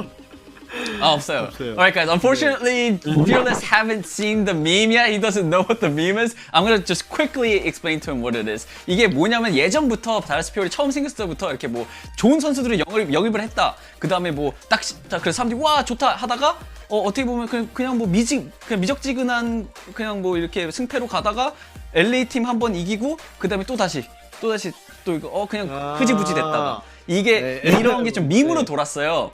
근데 오늘은 그게 다르니까 영어로 한번 다시 할게요. So now Fearless understands what it is. So now Fearless, does this end the cycle of misery for Fuel fans everywhere? 자, 이제 그러면 그거를 알아들으셨으니까 오늘은 우승을 했기 때문에 어떻게 보면 그 악순환이 끊긴 거긴 한데 Fearless 선수가 보실 때는 이게 정말로 이 악순환의 끝이라고 장담하실 수 있을까요? 네, 장담할 수 있고요. 이거는 제가 이제 이 메이민의 주인공이기 때문에 여기서 이제 악순환이라는 건 이제부터 없는 것 같아요. Alright, so yes, for sure there won't be any more cycle of misery for Dallas Fuel and Dallas Fuel fans because we did win the main melee and we were the protagonists. We were the main characters for this whole tournament. So yes, short answer. The cycle of misery ends here tonight. Alright, thank you so much, Fearless, and congratulations on your victory again. Fearless 선수 오늘 인터뷰와 우승하신 거 너무나도 축하드립니다.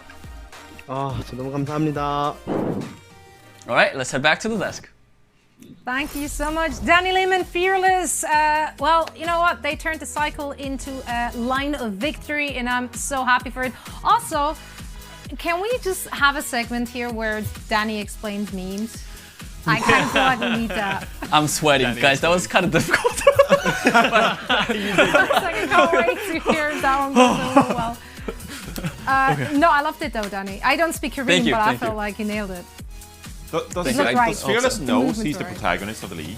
Like, I think so, because he said he was a main character. He said he was a main character for this tournament. I think he meant it as in like, because you become the main, you're the main sort of character in this whole anime arc of May Melee if you win it, right? So I think he was going in that route, but maybe he does know that he's the protagonist of Overwatch Certainly League acting anime. it on the server, so I'm all about it. Now it is time for State Farm's alt economy. Doha is one of the best Sombras in the league, but we saw the Dragons contain him pretty well on Temple of Anubis. Yeah, this was actually quite sick from Fleta here playing the Echo on Temple of Anubis. A standout play that just happens in the finals by the last year's MVP, of course. Doha repeatedly tried to use his EMP